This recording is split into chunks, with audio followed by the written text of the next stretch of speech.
Hello, Durud and Shalom. We be live. Hi, Monkey. Hello, Duru, Shalom, and Hola. I can do the Olas. That could be my thing. Hola. Okay, you do your. Hola. Okay. Okay. So, guys, as you all know, there is a lot of boom booms. A lot of boom booms. I know, Monkey. I know you want more. I know that you think this is not enough, but it is intense. It is intense what's happening. It's a good Uh, start. it's a good start. It's a good start. It's pretty crazy. It's getting really intense. And a lot of people, again, I don't know, a lot of people are looking at what's happening and they think that this is probably an preparation for something else. Like they're not doing all of this just so for no just to punish the Islamic Republic. It seems that very intentionally designed to prepare. I don't know what. Here are the things. Here are the list of things that people are predicting.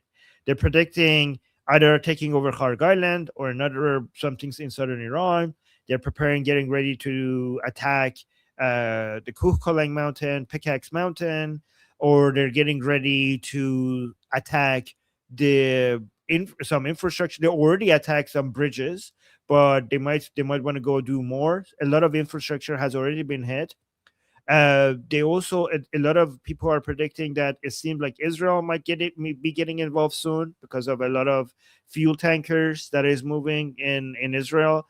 But I'm not saying this is what's going to happen. But I could tell you a lot of people, a lot of military experts, and a lot of analysts looking at this. Their understanding is that this is either preparation for something big or creating the impression that they're getting ready for something big. What is your impression, Monkey? Well, I can tell you what I want. I want this to be the start. I want them to hit every in-house, doghouse, outhouse, guardhouse, police station, anything to do with the government. Every building that has anything to do with the government, anything supplying the government, every police car, every single vehicle that has anything to do with the government, every single building that has anything to do with the government until the government is incapable of organizing. Then you take out the TV stations because they're all state TV. Then you take out the radio stations because they're all state radio. Then you take out the power. Then hey, who knows what happens in the dark? Hmm. Let's see how President Trump is talking about this, because the way he talks suggests that something big is happening. Maybe something big is happening, and this is even. I think this is after the regime already did their gesture of releasing the American hostage. Which is a good reminder that there are other hostages, American citizens, that the Islamic Republic is still holding. So if anybody thinks like, "Oh wow, thank you, the Islamic Republic, for releasing an American hostage," maybe this is a sign of de-escalation. Instead, your reaction should have been, "Wait, we still have. Why are they? Why do we still have Americans being held by the Islamic Republic? Why are they not all released? Why have they been held up to this point? Why haven't we been raising more information and awareness regarding the Islamic Republic holding American hostages?" But the good thing about this video is that this is President Trump basically talking about maybe the things that are about to come, even after that good, so-called good gesture by the Islamic Republic. I would So, add to yeah, that go. before you start that JD Pence, the Vice President JD Pence, should have already negotiated that. Like while he's going on Joe Rogan blaming everybody but Hezbollah and the IRGC for nuking his deal, he should have already have negotiated this hostage release because we have our hostages. We have all the NATO nations that might have hostages. How many people in NATO have hostages there? Are there any French people? That's a lot of people that could be in there. There's a lot of potential people in there that are supposed to be allied with us, but again, we have to be doing their work for them. And you know what? At least all the hostages that are American, JD Pence should have taken care of that. He's just looking for attention for himself right now. blaming anyone, bro, Can, anyone and everyone but the Hezbollah and the IRGC. I mean, how is Israel can you gonna have a voice? They're in. You know what? I digress. can you tell people why you're calling JD Vance JD Pence? Because then we have to explain this every time. JD Vance is like a two-faced vice president that's looking out for himself or trying to cover his ass. Like that's what JD Pence is famous for, right? He turned on Trump because he was trying to save his own ass, right? He was trying to cover himself, and in the name of covering himself, he betrayed the president.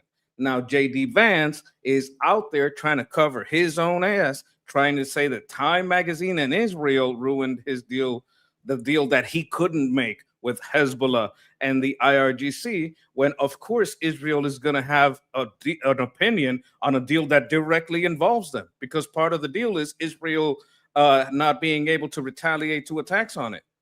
That's part of the deal. What do you mean? What do you mean Israel can't talk about that? What are you talking about? That's insanity. Of course, they can have an opinion on a deal that directly ties them to being able to retaliate to attacks of their territory. It's basically a deal between 5 parties. One of them is the IRGC. One of them is the United States. One of them is Lebanon and Israel, and how Lebanon and Israel deal with Hezbollah. Those are all parts of the deal. And of course, Israel can have an opinion. Even Lebanon can have an opinion on it, because these are 5 parties directly tied to that deal. So for Pence to cry on Joe Rogan about it is ridiculous. Okay. But we're getting, I just wanted the short explanation because we were about to play this video from Trump. Okay, so let's see what President Trump is saying. Oh, wait, before we do that again. Steak and Beans, thank you so much for the membership gifts. For the people in the chat, guys, 10 people are members now because Steak and Beans got them membership gifts. Thank you so much for the gift basket. I appreciate that. Okay, let's see. We're making a record investment in our armed forces, and we have the strongest and most powerful military by far anywhere in the world. I built it during my first term, and unfortunately, we're forced to use it now. We won in Venezuela, which is now working with us to produce millions and millions of barrels of oil. We are likewise winning big in Iran, and you will see the fruits of that labor very, very shortly. We're going to see the fruits of that labor very, very shortly. Is that signs? Could this be signs of things to come soon? I think it could be. Absolutely. Okay. Here's something that has already happened. I think you guys have already seen this.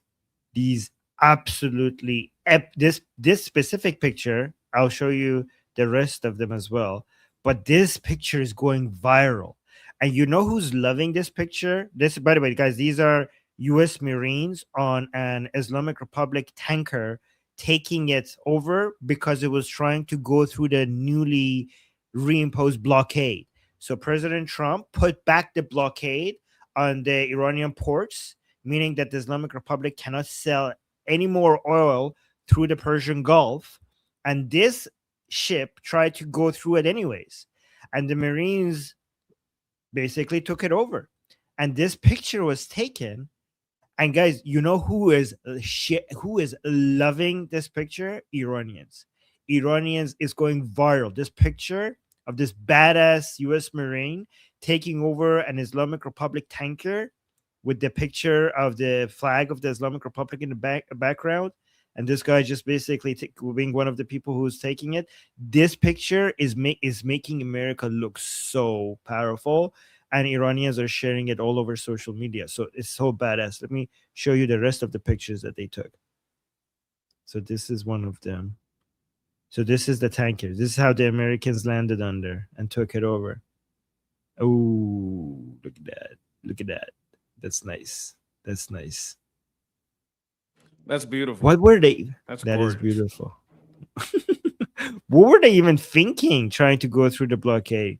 Last time, not a single ship managed to go through. So what the hell were they thinking this time? They're thinking about getting rescued by Marines. I don't want to work for these people. I don't want to die. I don't want to work for these people anymore. Right. Call me a life lover. I don't care. Okay, so this is what CENTCOM posted, posting this, saying U.S. Marines from the 11th Marine Expeditionary Unit conduct a verification boarding MT Wen Yao in the Gulf of Oman, July 16th. I don't know how to pronounce that.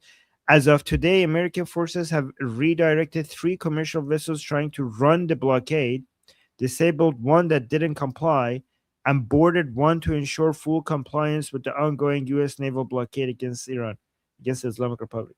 The Strait of Hormuz and the surrounding waters remain free and open except for vessels attempting to violate American steel wall blockade.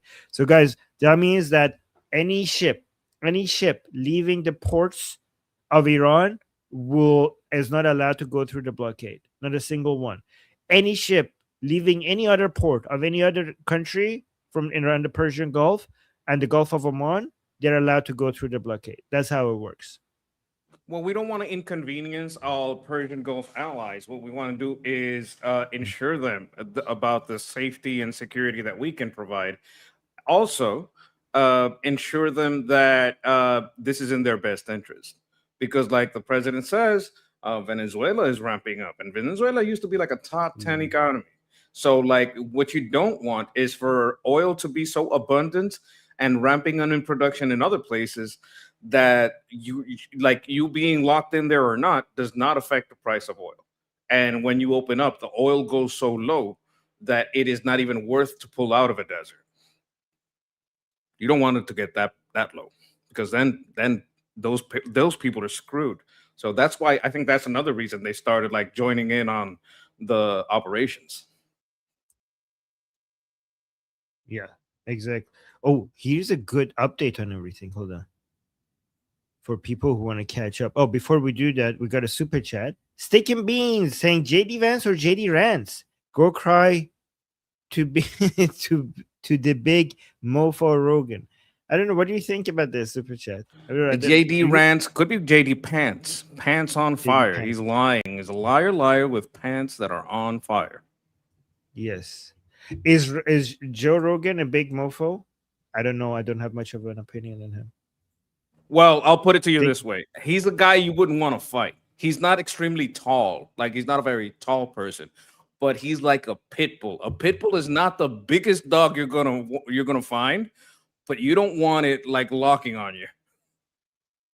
Yes. JD's pants are on fire. Yes.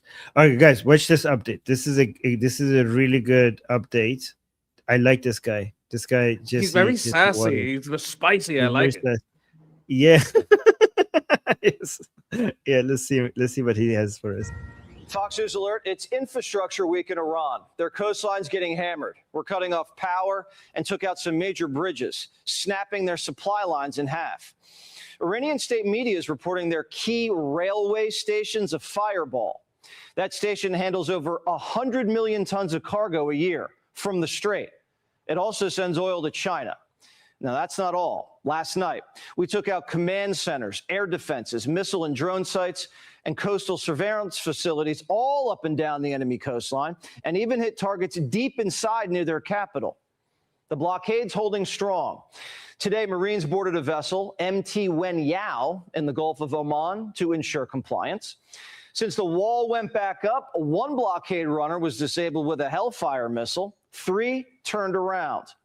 This phase of the operation all comes down to controlling the strait. Iran's calling it their invincible red line. Now, it's our red line, too.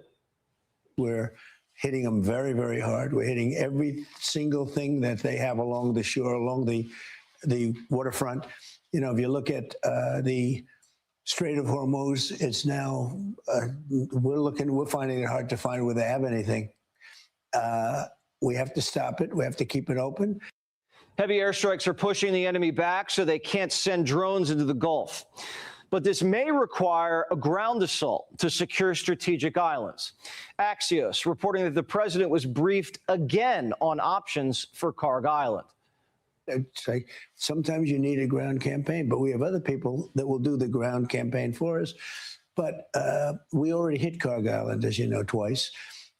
even 3 times. I said, hit everything but the oil. Just leave that little area from 25 yards out. Leave that little area. Don't touch the oil, because I don't want that in terms of the world economy. It's a chunk of the world economy. So we haven't hit that. At some point we could, but I think it's unlikely. As far as taking it is concerned, if we degrade them far enough and deep enough back, I would do that. So now it's a pain game. Now, they're only concerned with regime survival. Their calculation is if they can't control the strait, they can't survive. So this is a key moment.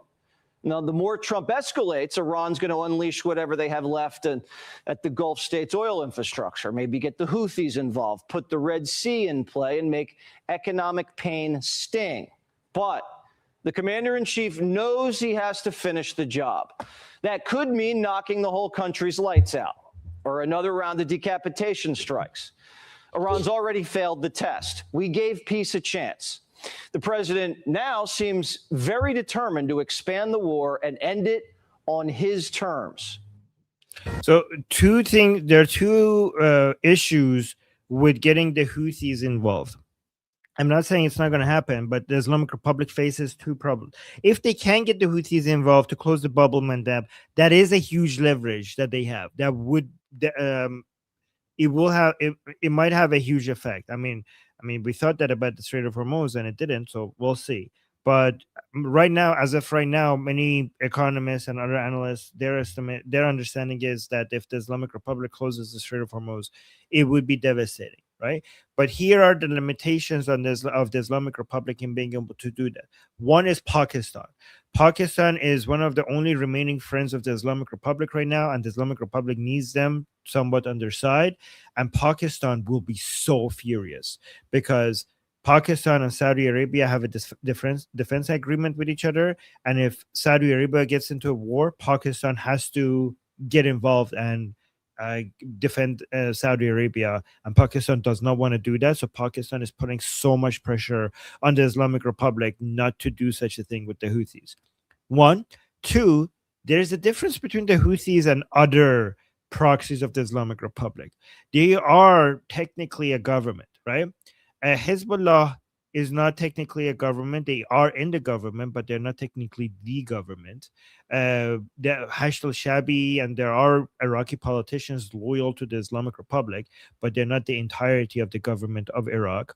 Hamas pretends to be a government in Gaza, but it's technically not a government. But the Houthis are actually also a government. Like the equivalent to the Houthis would have been Assad in Syria. So that means that they have their own agenda when it comes to governance that is sometimes deviates away from what the Islamic Republic wants. And in the past couple of months, they have shown to be not as loyal as the Islamic Republic wanted them to be.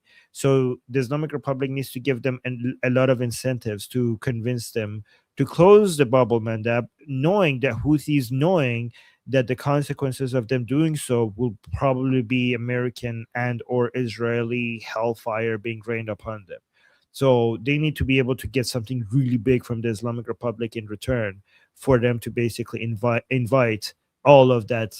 The whole world would be against them, right? Like even the Chinese and Europeans will probably be against that. Like this is the best way for you to unite the whole world against you. Like even the French might get involved. That's how big of a deal that would be. What do you think about all that, Monkey? Well, on the Houthis, I have a question. Like, weren't they like not even within the first delegation? Were they just late? Because last time we talked about them, they were kind of party crashers. There was videos of them showing up, and everybody told them, "Get out of the way, the Houthis are coming." But they weren't even let in the front door. They didn't read a little special verse of the Quran for them, right? That's not how they got there. They got there on their own. I don't know how much public support they have. I don't know how much they take that as an offense. I would believe that when they went over there, they might have negotiated some kind of deals. That might have been the whole purpose of them showing up. Another question I have, now a comment I have, pain at the pump means that we need that oil from there. If we open up Alaska, open up Argentina, open up Venezuela, and open up Brazil, if we open up all the oil from everyone else and ramp up production, so that the oil from there is not a pump, and the only people that have a problem there are Persian Gulf allies that are maybe not doing enough to get on the IRGC. That changes the calculus. My third question goes to you. Also, like the Houthi question and this other question. If there is another round of decapitation strikes, what does that mean? Who goes? Who takes their place?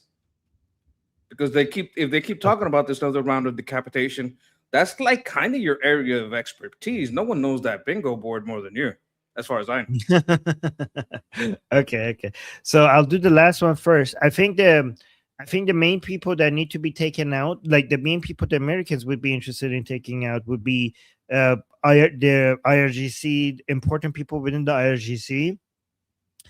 So let's look at it. Let's look at it from the American perspective, Israeli perspective, and the Iranian people perspective. Who they want gone in the next. Let me bring the bingo sheet on, so I'll tell you who they are. So here, let me bring it on. All right. So the United States probably wants Vahidi, Abdullahi, and Musavi. Here's Musavi, and maybe Nejat. But okay, let's just go with the top three: Vahidi, Musavi, and probably Abdullahi would be the top three. If I'm American, I want them gone, right? Who's the guy with the question mark? Is that 00, Jihad? Yeah, that's Ghani. That's Ghani. Actually, you know what? If Ghani is not our spy, that's a good one as well.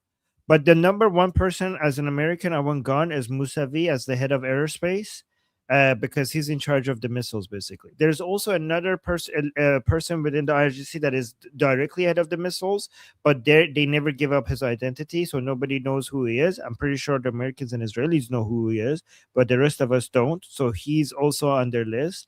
But Musavi, I think, would be the number one person they want to get rid of. Maybe Musavi or Vahidi, right? So that's the American priority. The Iranian people's priority would be the people responsible for suppression, right? So that would be Radan over here as the head of police, and Ejei as the head of the judicial branch, chief justice, and the head of the executions. So I think that's what the Iranian people's priority would be for who to be assassinated. When it comes to Israelis, I think if I was Israeli, my priority would be the people who are in charge of the negotiations, because they're stopping from the war to be completed. So if I was Israelis, I would probably, I'm pretty sure the Americans won't let me unless they get really frustrated. But if I had completely green light to do whatever I want, I would take out Ghalibaf, I would take out Pezeshkian, I would take out Arakchi. For good measure, I would also take out Rouhani and Zarif as well as part of the reformers, just to make sure there's nobody to negotiate with. Where's Rouhani? Here, Rouhani over here, and Khatami as well, and Zarif as well, just to make sure that we can't go back to any rounds of negotiations ever again, so that we could just finish the war. Obviously, Mujtaba Khamenei, if he's alive, I don't know if he's alive, but as a way to destroy morale among the pro-regime people, if he's alive, I would take him out as well, just to destroy morale. That's the list. Does that answer your question? Okay, so like the dream scenario is everyone you just said. Yes, everyone. Well, no, the dream scenario would be everybody on this list, everybody here. Oh yeah, sure. But like if you have to tone it down to like, all right, just like, if I can't have everyone, let me have these guys, everyone you just said. Yes, exactly. Well, my personal priority would be the people who are stopping the war, the people who negotiate. So my priority is the same priority as the Israelis, right? I would say Ghalibaf, Pezeshkian, Arakchi, and any of the so-called reformers here. I would just basically make it impossible to negotiate with the Islamic Republic by killing. Maybe throw the head of the judiciary in there too. Yes, of course. No, the reason is because I think if you take care of the people who could negotiate, the rest would follow anyways, right? Because if you have no one to negotiate with, then there will just be endless war until the regime falls. So I think by removing the people who potentially could negotiate, I'm already taking care of the rest. That's the way I'm thinking. So you're like thinking the same. You're thinking everyone on the list, but like, okay, if I'm going to do it domino style, I hit these 2 or 3 dominoes and the rest will just fall. The rest will fall. Exactly. Okay. Yes. Yeah. That was a very fun question. Thank you. You got to you got me to just explain my wish list. Hey, you Just know what? nice. I would like to, share in that wish and, help support Yeah. the bringing that forward, that target list, putting that out in the air. Hey, these are the reasons why these people should be taken out. I want everyone to know that. That's the Hmm. thought I want out there. The other thought I had, what do you think about the Houthis? What did they negotiate? Why didn't they go in the front door with a little prayer, side chat Oh. about, hey, what happened? Were they just late? Is it just hard for them to travel? We don't know. What are your thoughts on this? Well, before I respond to that, I just want to say somebody saying heat turbine. Okay, it's saying take out the regime media too. I actually am against that. I want there to be a media that keeps encouraging people from the regime to keep fighting, fight, fight, fight. We're winning this. The regime media is a really good source of spreading delusion among the pro-regime people, and I want my enemy to be delusional. So the regime media is good at basically keeping these people in a fighting mood, and I want that. I want that. So I would say don't touch the regime media until the very last moment. That's Yeah, what it's I would say. high turbine. I High have in my turbine. What chat. He did I say? explained it to me. I didn't know either. Oh, oh, okay, okay, okay. All right, that's good. All right. So with regards to the Houthis, they didn't arrive late. That was the day before, right? In fact, they gave them a grand entrance, and they did treat them well, and they So gave it them a was a good grand lift. entrance. It was just not the same entrance. Yes, it was basically like, look at everybody, the Houthis are coming. Get out the way, get out the way. The Houthis are coming. And Yes, like also the when they Ludacris came, song. Have you ever heard that Ludacris song? no. Oh my God, there's a rapper, and he has a very, very famous song that is boom, boom, boom, move, bitch, get out the way, get Wait. out the way, like Oh yeah. like that. Okay. Okay.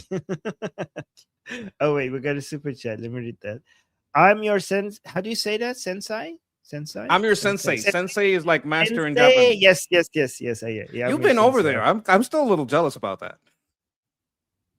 Yes, I'm your yeah. A I had a beautiful country. samurai clothing. Yes, beautiful. What? All Oh my right. God. Yeah.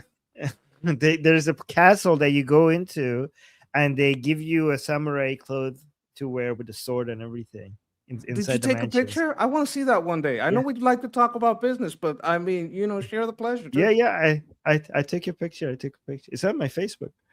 Okay, let me see what I am your sensei is telling us. Is saying, how will U.S. military deal with IRGC proxies, Houthis, terrorists blocking the Red Sea, hijacking and using drones on ships? They will just bomb the Houthis. They will destroy their ports. They will destroy their missile launching capabilities. They will destroy any planes. The Houthis are far away, so they have to destroy their routes or any planes or any ships that are bringing these equipments from the Islamic Republic to Yemen. And they had to punish the Houthis until they give in and bend the knee. The Americans and Israel, the Israelis are actually very good at that as well. The Israelis were very effective the last time they bombed the Houthis. But We what might do you let them think? have fun with that. Yes, you should. Yeah. But isn't that the right way? That's how you No, just I basically. agree. Like the thing Yes. with the Houthis is that their network is not as advanced on the ground, so we may be able to spy on where they are more easily and find their little ship a little more easier. We have done this before. We have wiped out the strings of their leadership, so we might do that again. There was a big campaign on that even before February 28th. Yes. Yeah. I agree with that. Yeah. So just here's the short answer. Bomb them, and then bomb them some more. And then when you're done with that, then you bomb them even more. That's the answer. And thank you, Sensei. And then we have Sticky Beans with a super chat saying US CIA and Mossad should go on all lower ranks in that list. All make a gap between top and bottom. Gonna create dysfunctioning command change. You know what's taking beans? I think they're doing exactly that already. I think they have been doing that for years. In fact, I know that Mossad has been doing that for years. right? They're all over that chain of command. They're everywhere within this. But if we're talking specifically about the bingo card, yes, get them all, sure. Like get the lower and the higher, make more gaps, make the experience gaps bigger. Yes, I agree.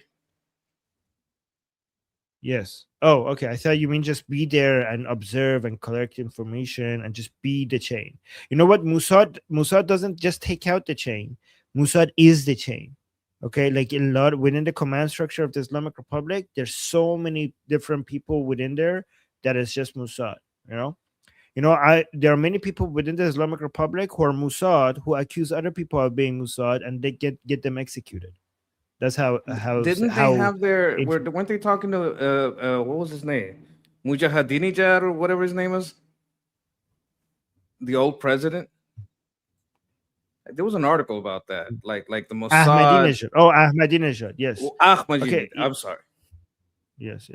Yeah, Ahmadinejad was working with Mossad apparently to try to be the next leader, but that didn't work out. I said Mujahideenijad. I got two different things mixed up. I'm sure there's somebody out there called Mujahideenijad. So it's not that. That's funny. I'm sure that's someone's name somewhere, right? Okay, look at this. There's another video from Trump. Oh, yeah, this was a big statement. President Trump came out yesterday. He said, "Oh, you watch his speech? This is the most important part." The United States adversaries, including at a minimum Russia, China, Iran, North Korea, as well as non-state groups, have the capability to compromise U.S. election infrastructure. That's unquote, but that's some statement, isn't it, Matt? This was a very significant speech that Trump had, talking about this was a big announcement coming out and talking about the influence on elections by Russia, China, the Islamic Republic, North Korea. I don't think he said all that. Like, there's two things that the media is doing. The media is claiming that it's all hacks, that it's not talking about disclosing the voter rolls and addresses and personal information, so that bad actors inside California, bad actors inside New York can use those voters rolls to do fraudulent voter roll elections. Like, you can have different people fill in mail-in ballots for them. So one of the disinformation campaigns is to say that it's more people than China. Like, mostly he talked about China. I don't know why people are putting in Russia and North Korea. That's something that CNN is doing. That's something that other people are doing. He mostly talked about China. And so it was specifically about a hack that has been reported by a lot of media, and efforts that they're doing to use the media against the administration. These are two separate things, and they're trying to conflate it with hacks. That's like the media. What the media is doing is lying about what the subject of what this talk was. I saw this talk live. I saw every second of it. I broadcasted live, and I made sure I went through the AI. I looked all the places, all the people that have done this kind of broadcast before. So I got it direct from whitehouse.gov, which is the right way to do it. And his discussion was mostly about, number one, how the media has been paid, and to propagandize against the administration. And number two, how the China has compromised the voter rolls, and then the party to benefit from it is the people that use the voter rolls for fraud, which is something that Nick Shirley widely demonstrated on camera in California. Also James O'Keefe, and it's been demonstrated in more than one area. That's just one of the areas where it was very obvious. So what the news is doing is trying to conflate it with North Korea and other people, and trying to make it all about voter machine hack, which is not what he talked about at all. So that's the disinformation that they're putting out there. What do you think about the quote that President Trump is saying? Give us the context for this one, because here's President Trump, and I'll play it one more time. Here, give us the context for this. Trump is saying the U.S. adversaries, including Russia, China, Iran, and North Korea, have the capability to compromise U.S. elections infrastructure. Let me play it one more time. The capability is not the same. Let me play. Yeah. Okay. Yeah. I know. I didn't make any claims. Let me just play it one more time. The United States adversaries, including at a minimum Russia, China, Iran, North Korea, as well as non-state groups, have the capability to compromise U.S. election infrastructure. That's unquote, but that's some statement, isn't it? Yeah, so that's one. Yes. Yeah, so we should take this seriously. I mean, he didn't say they did for sure, but it is important that we take all of this very seriously. Okay, so he said that has the capability isn't the same as going for half an hour to say China did this, China did that, and China did that. So it's what people are doing is taking that only quote out of like context. Like that's what he opened with, the future capability, because he's talking about future elections. But then he goes on to talk about things that did happen. And when he goes into the things that did happen, China has the largest part of involvement. I'm sure they all tried. I'm sure they all used some of the information. But if you look at the full I do also think context, there's a sense. I'm pretty sure Russia also has tried a lot, right? For sure. And I do think, though, like sometimes some people not take Russia seriously because there's a sensitivity that the Democrats were doing Russiagate in the first term. And I think then some people have a hard time accepting that Russia is also involved in the elections because of how much the Democrats use that against President Trump. But I mean, I'm not disagreeing with you, but I'm just saying, like, yes, obviously China, that's the biggest threat, but we should never underestimate how much Russia tries to also meddle with elections in United States. When it comes to Russia, you have to remember that Biden basically gave Putin permission. Like there is a very famous time that he said, well, if they have a little incursion, we might not get involved. And that's, kind of might have been what sparked the whole entry into into Ukraine, right? So, and who would Russia favor? They would definitely not favor Trump. They would definitely favor the Democrats. I think you're absolutely right. There is the right wing is probably a little reticent to comment on Russia. But if they have more evidence about China than anyone else, they're going to mention China more than anyone else. And I think they do have more evidence of China's involvement through money, like trying to fund people against like Code Pink, for example, or, the party, because China, like you could explain it better than I do, but they control the company. So whenever you say, oh, it's not this guy, it's this company, this millionaire that's tied to this company in China, they control 51% of those companies. They control those people, their lives, their homes. Like these people aren't like free agents. They are very much under government control and command. True. I mean, China is the CCP is a much bigger adversary to the United States. So you have to take it a lot more seriously, for sure. And Russia hates Trump because Trump is giving them a lot of targeting information. That's what Russia is most mad about. What the effectiveness of Ukraine comes from Trump. Okay, so I have this video. Hold on. True, that's very good point. But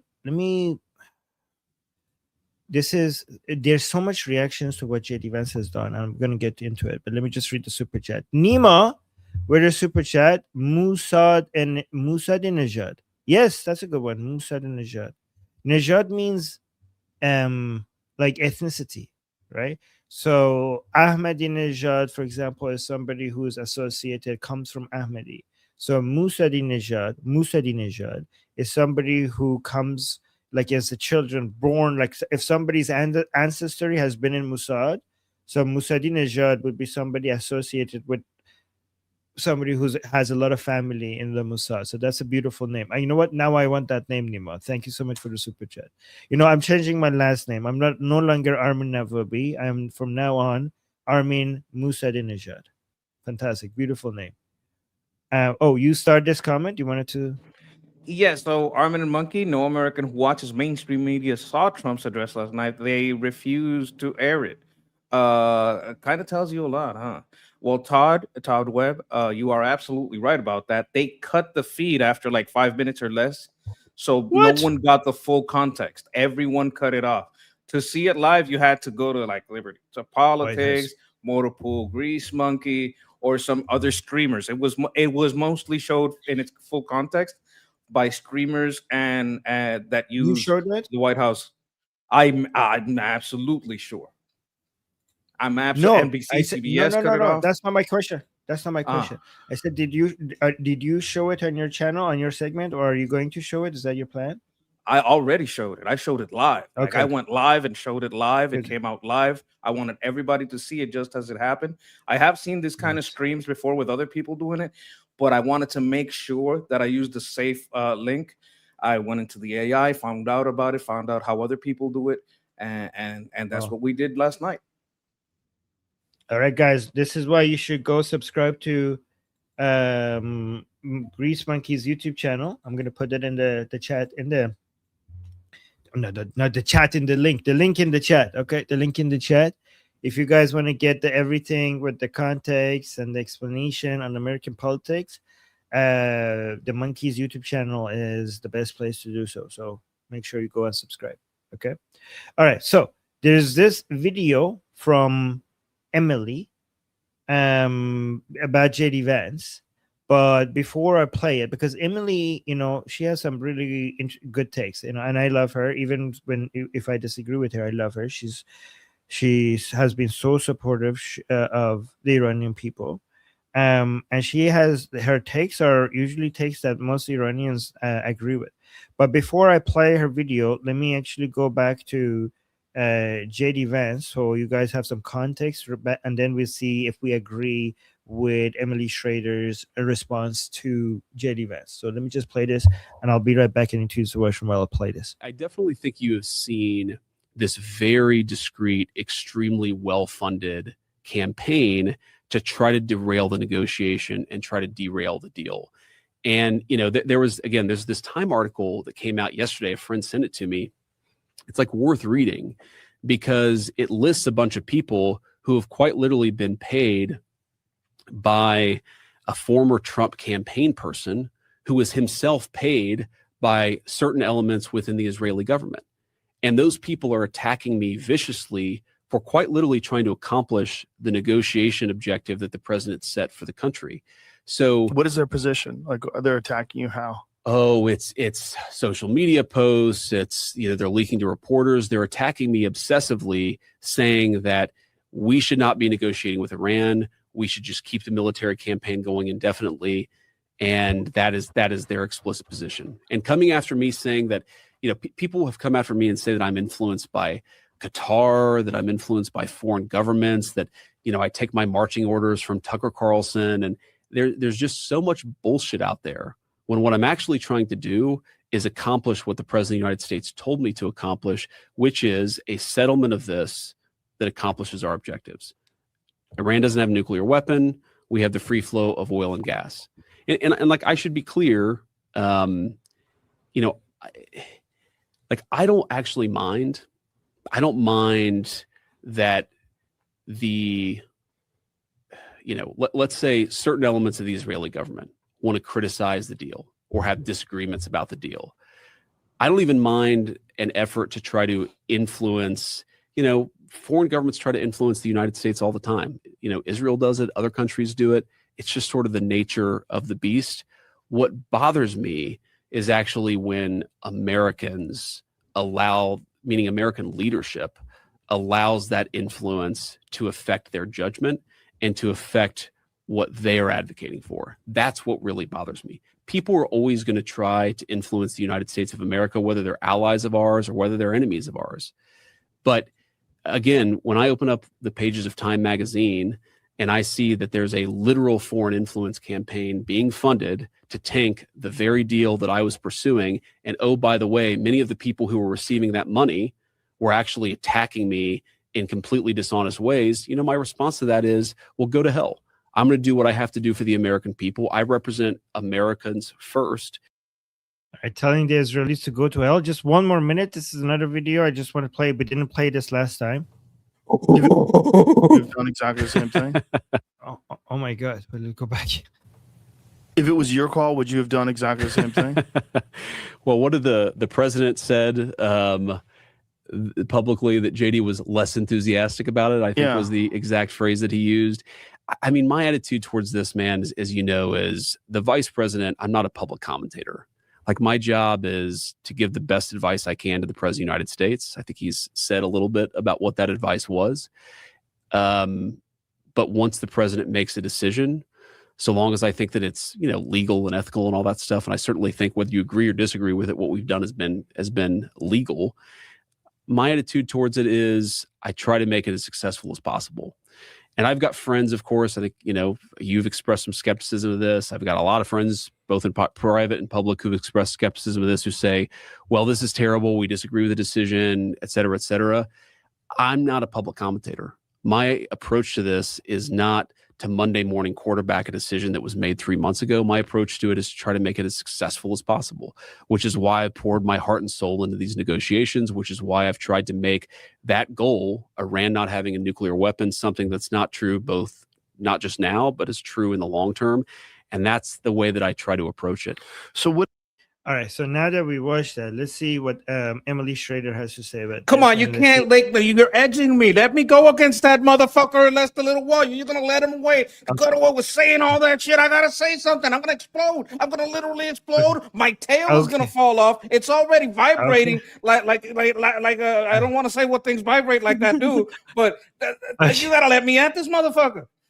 Okay, go ahead. Okay. This piece of shit is throwing a bait. The bait is, oh, there's influence from news media. There's influence. AIPAC is American. That's the wrong conversation. The right conversation is, motherfucker, Hezbollah is attacking Israel. Part of the deal is Israel can't attack back. How can you say that they have an undue influence in the negotiation that directly involves them? For someone that's not about talking on the media, you sure want to go on all the broadcasts.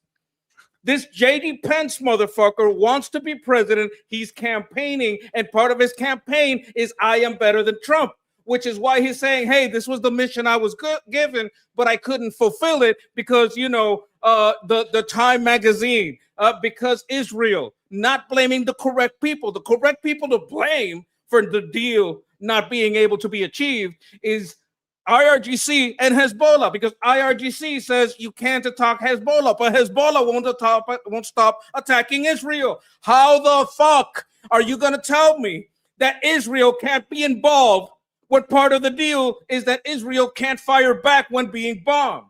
How the fuck are you? This is within their borders. They're getting missiles inside their home. How the fuck are you going to tell me Israel shouldn't be trying to influence? Oh, people try it, but, you know, they do have an undue influence. How many other countries are getting hit by Hezbollah?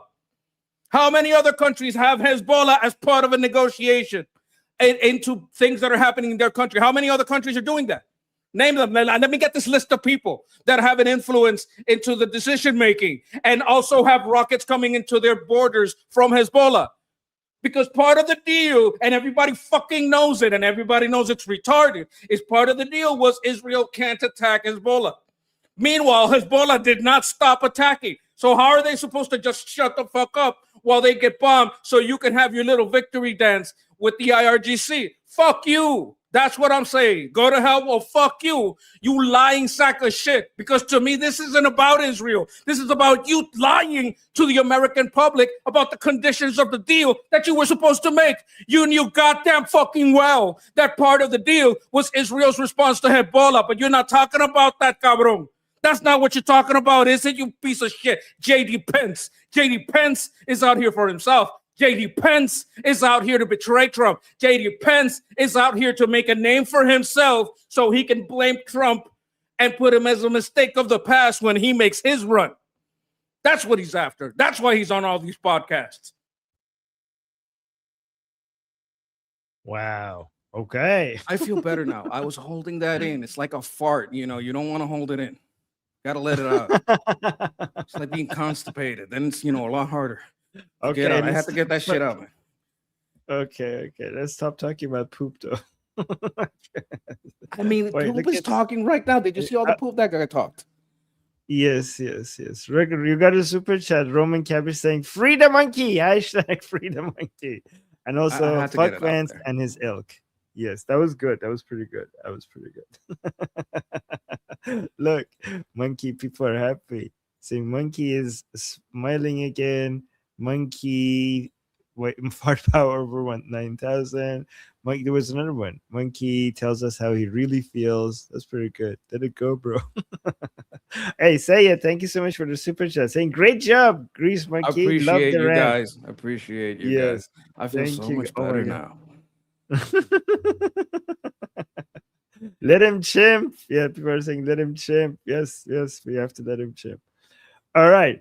I don't know if Emily Schrader would be able to follow that, but let's see how she does. Okay. I'm sure she's gonna do really good, but let's see.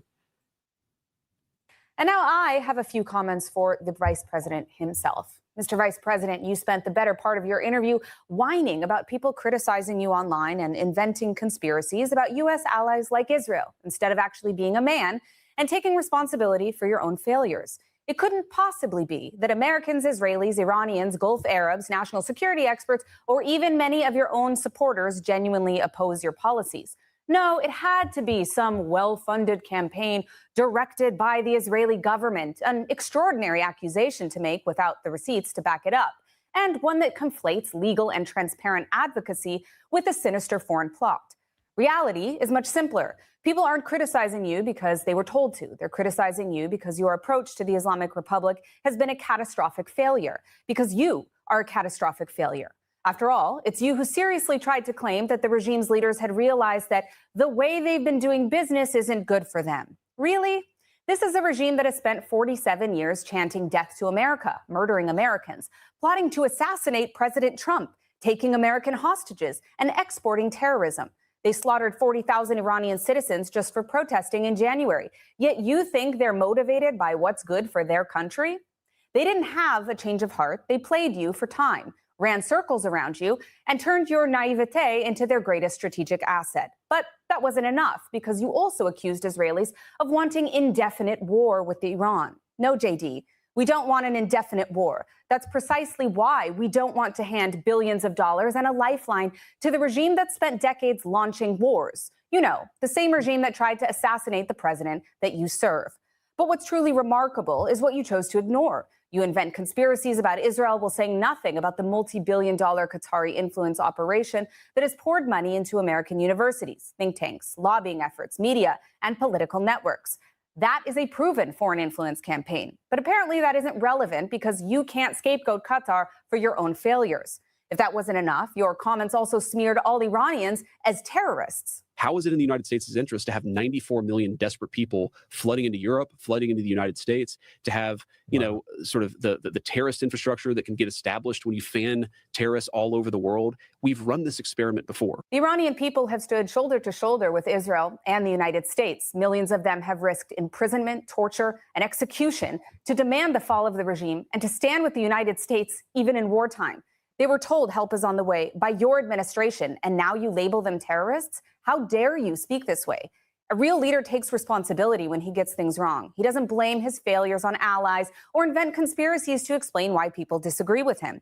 We don't need a paid campaign to criticize you, JD. Your own words, your own judgment, and your own failures have done that for you. That was pretty good. I liked every single word.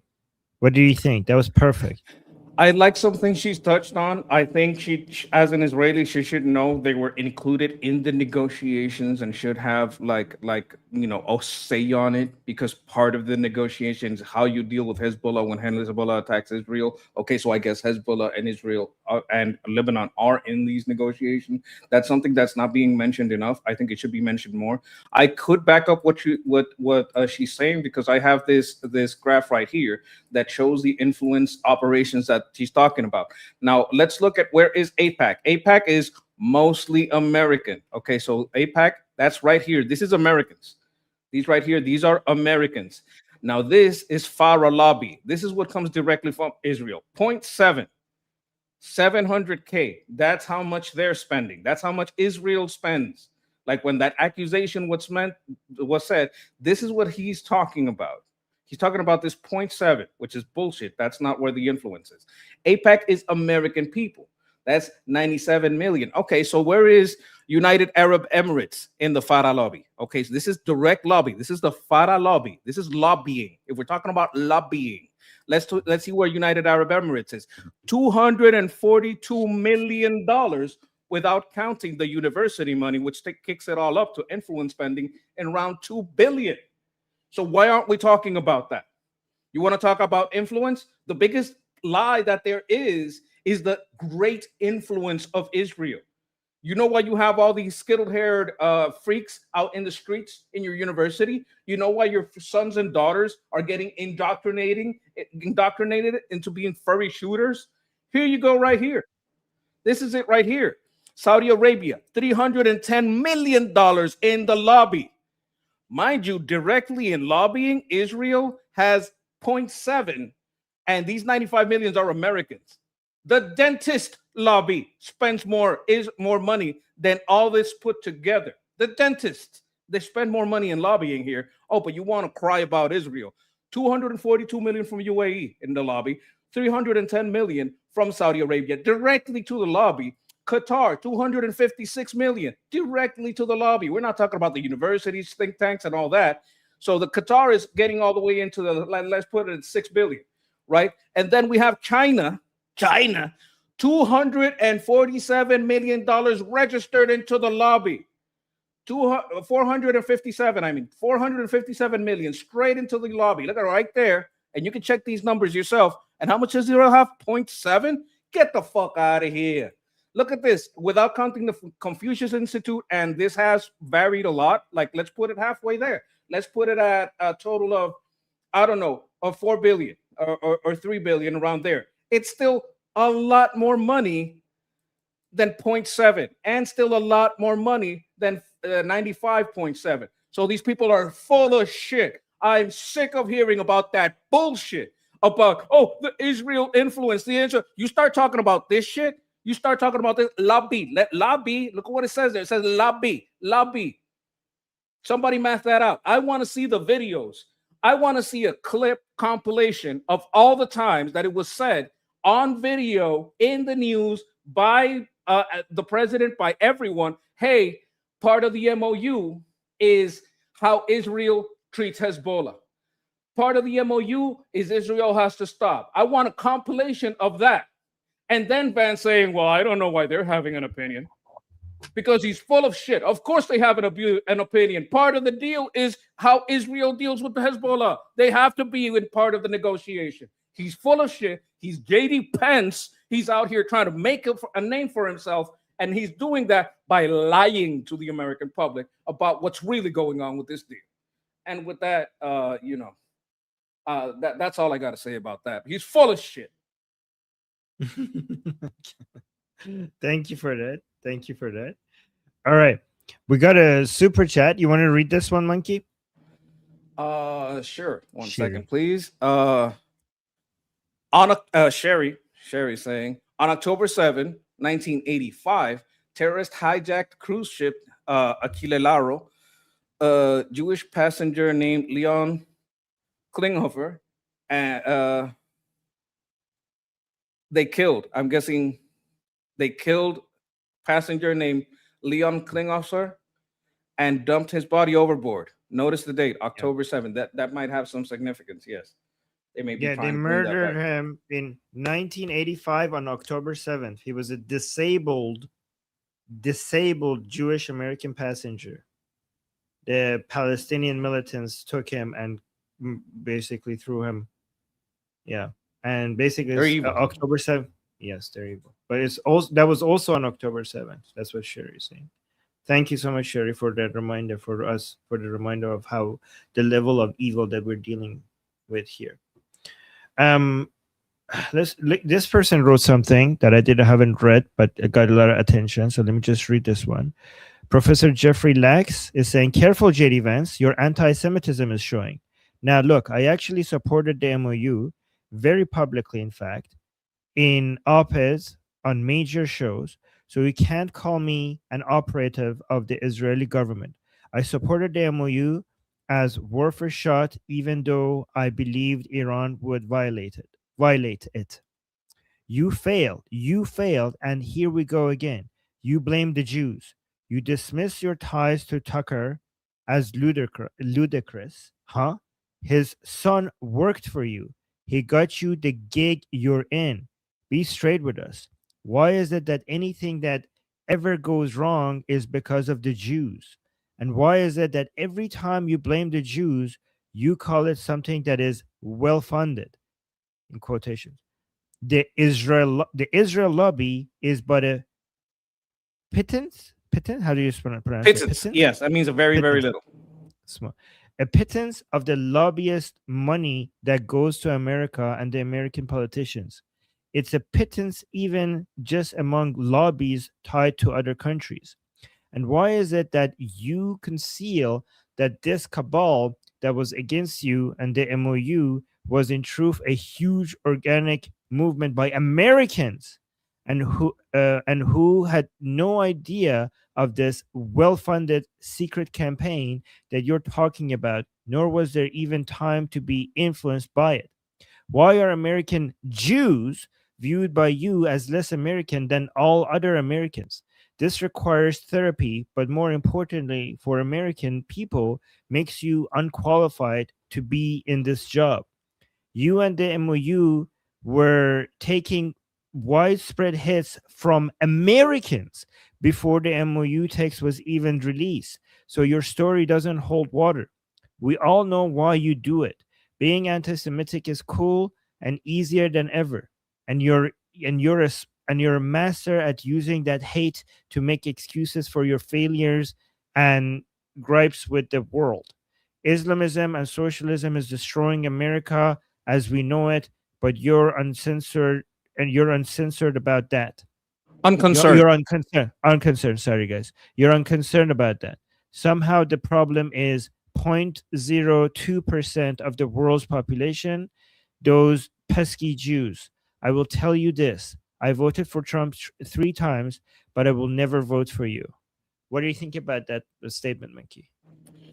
I think it's a good statement. Like I look, Americans, they hate the word anti-Semitism because it's been used to hammer us. So that might be like a some people might just not keep reading after that.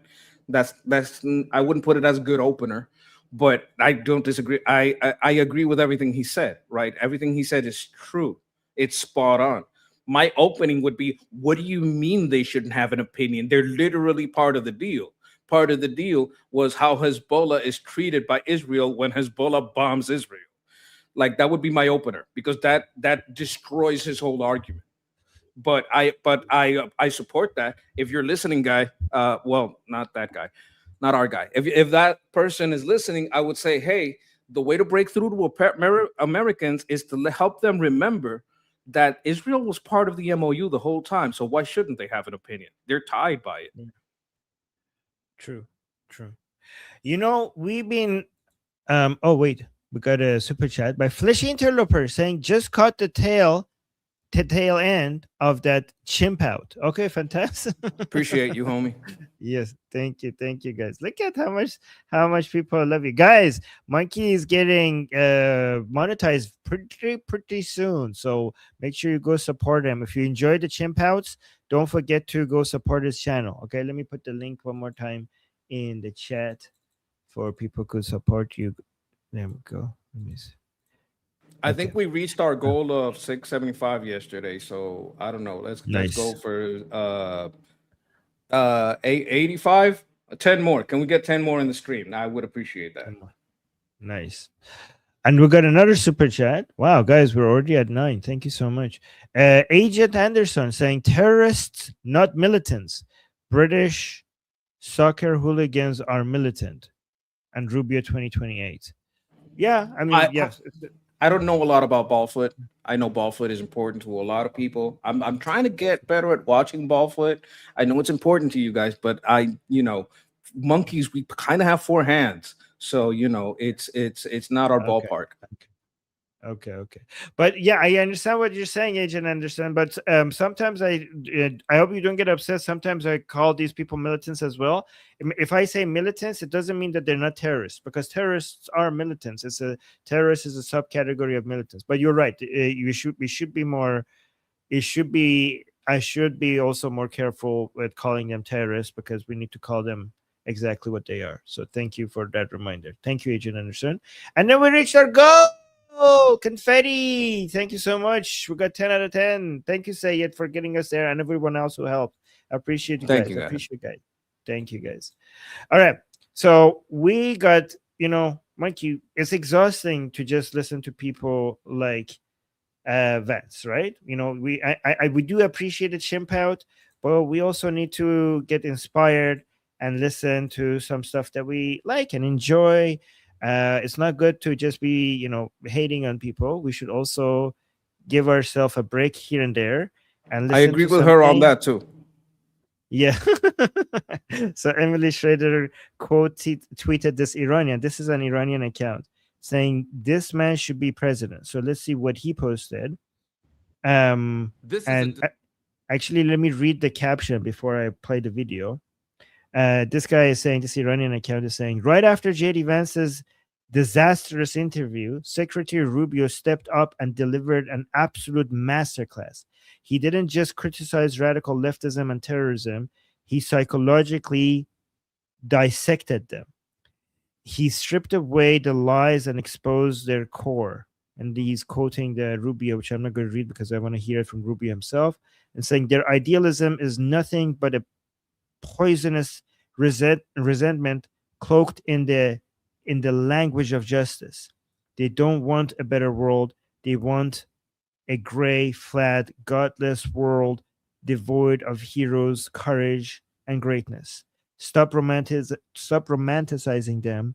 They are not idealists. They are destroyers. Well done, Secretary Rubio. So let's see what he has to say, because I saw this video getting a lot of praise. This is a distinctive and unique evil. It has always been driven by a hatred, above all else, a hatred for civilization itself. It is a revolt of the worst against the best, a revolt of the weak and the cowardly against the strong and the good. It is perpetrated by those who cannot build, who cannot create, who cannot achieve great things, and take their revenge upon the world for their own inadequacy by seeking to destroy those who can. This is what radical leftism is. It may wear various different slogans and ideologies across place and time.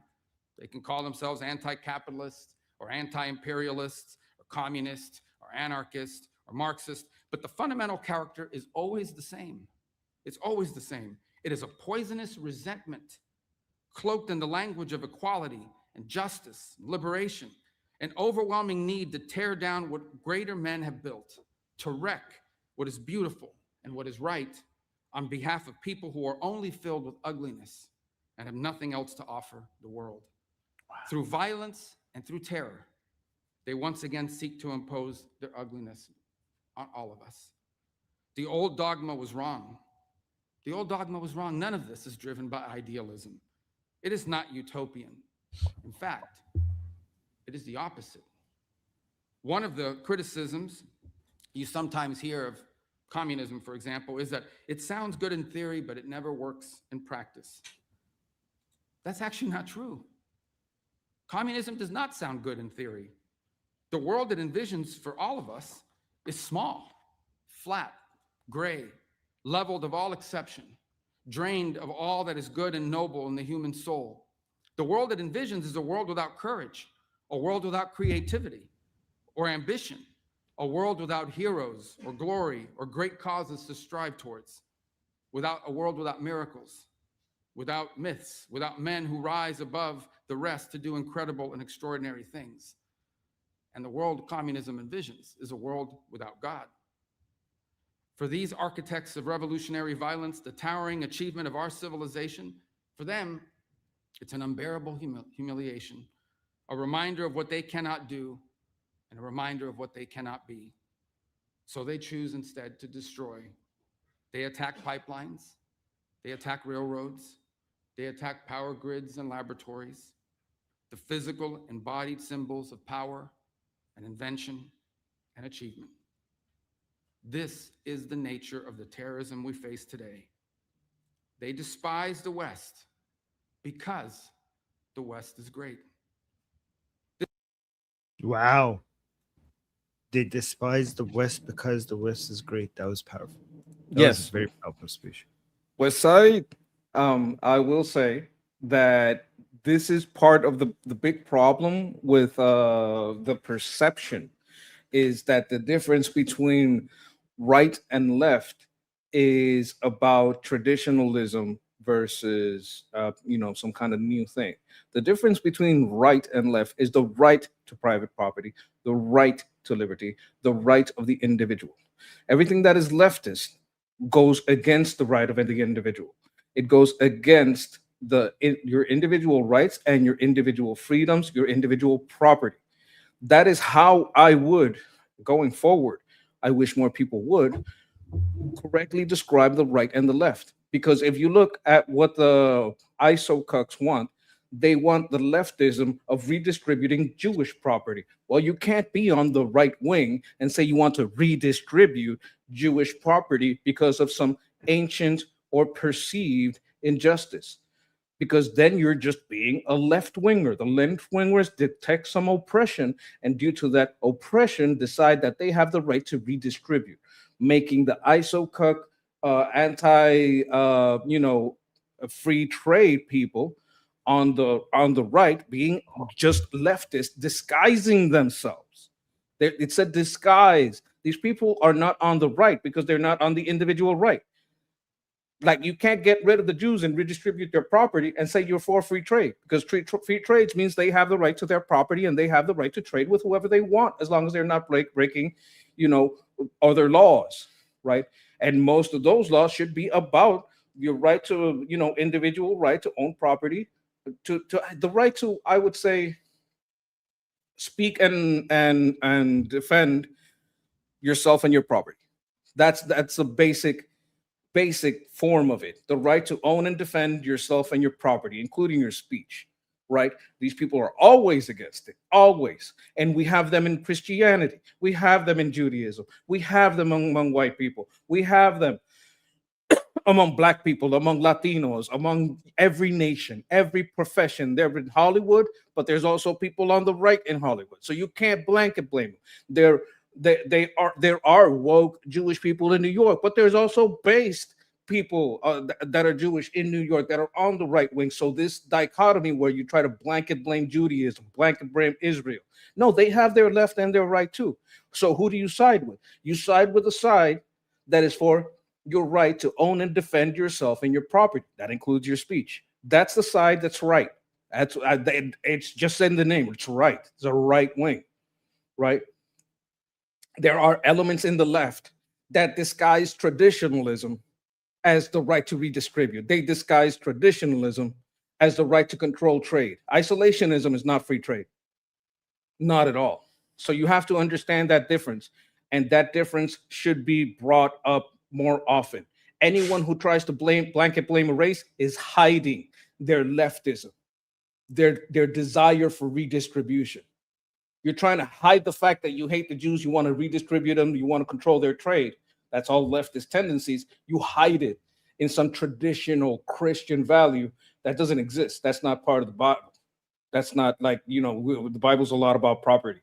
There's a lot about ownership, right? And, there's a lot of that in there. Like you have leftists nitpicking verses that go against a certain theory. But if we're talking about Western cultures, one of the things that helped the Enlightenment most was the church driving towards individual rights, driving towards the value of individual humans. Its epitome, like as we have seen it in law, is America. So who has better free speech laws than America? There may not be the same in every state, but it's better than the UK. It's better than most of Europe. You're not going to have the same speech laws in China. You're not going to like it. You don't have the same laws in Japan. You're going to be freer in your speech here. So when people try to make this false equivalency that the far right is somehow a right wing, it's not. It's not. It's just redistributionist in a different manner. The left wing wants to redistribute white property and Christian property. That's the far left, and the far right wants to redistribute Jewish property over religion or race. It's the same thing. You're still negating the right to own and defend yourself and your property, including through speech. That blanket blaming is terrible, and we have to make the distinction that these people are not on the right. They're just part of that horseshoe that hates Jewish people. Awesome. Thank you, Monkey, for that. We got a whole bunch of super chats. Let me go through them before I go to the next. We're not done with Rubio. I have another epic Rubio I love that guy. segment. Yes, me too. Fleshy Interloper saying, thank you so much for the super chat, Fleshy, saying there is already a story being peddled that JD is winning the midterms. I wonder whose influence operation that is. I wonder who's behind that. Wait, how could JD be winning the midterms? He's not like the people close to him. And maybe it's projection. Okay. Maybe he's the one that's running influence operations because JD Pence is trying to get in the White House and he's trying to blame other people and stab people in the back just like Pence does. Like, why? Who is behind that? Who is peddling that? Is it his friends in tech? I wonder. So I don't know about the midterms because JD is not running. But if you look at Poly Market for 2028, which I know is too early, and I know that these numbers won't tell you anything about what's happening in 2028, but they do tell you about what's happening right now, right? So it's true that JD Vance's numbers are above Marco Rubio, but the trend is right now is with Rubio. So as you can see, that JD Vance used to be 30, and now he's 20, and Marco Rubio used to be like under 10%. And now he's 14. Like he used to be, I don't know, like 4 or 5%. And now, so JD Vance is higher than Marco Rubio, but JD Vance is going down and Marco Rubio is going up. So that's what I'm saying, at least. Yes, then, like he doesn't require to run. He doesn't have a win to a presidential ticket to make the claim that is his influence that won the midterm. Like that's the claim. Like if it's being peddled that he is the reason that the Republicans might win the midterm. So that's a political thing for the presidency. We're not claiming that he's running now. I see some people in the chat saying he's not running. And like, what? Well, that's not what we're trying to say. Like, no, he's calm down, homies. Steve is asking. No, they're just asking a question. Yeah, Steve. Like, I didn't say he's not. Like, because I said he's not running. I meant the midterms. He's running for the presidential, probably. Yeah, for sure. And then you start this one. Yes, Marco Rubio zooted them. They out-zooted. Yes. The problem is they might like it. Oh, just like Muhammad. He did put himself in that position. Yeah. Mortad. Great username, saying, read Ayn Rand. Don't just save the West, but promote it to the world. Yes, reading Ayn Rand was a good idea. I'm not saying she's right about everything, but I will. I'll read it. Oh, okay. Yeah, okay. I should have read her by now. Yeah. She obviously has you're not going to agree with anybody 100%, but you could take the good and leave the parts that you don't agree with, obviously. And thank you for the recommendation. Amir with a super chat saying, just noticed the famous cat in this community, Cat Miowski, grew to 1K subs. Oh, congratulations to her for her good work. Yes, thank you for keeping an eye on all the birds in your area, as cats usually do. I appreciate that. Thank you, Miowski. Congratulations. Mazel tov.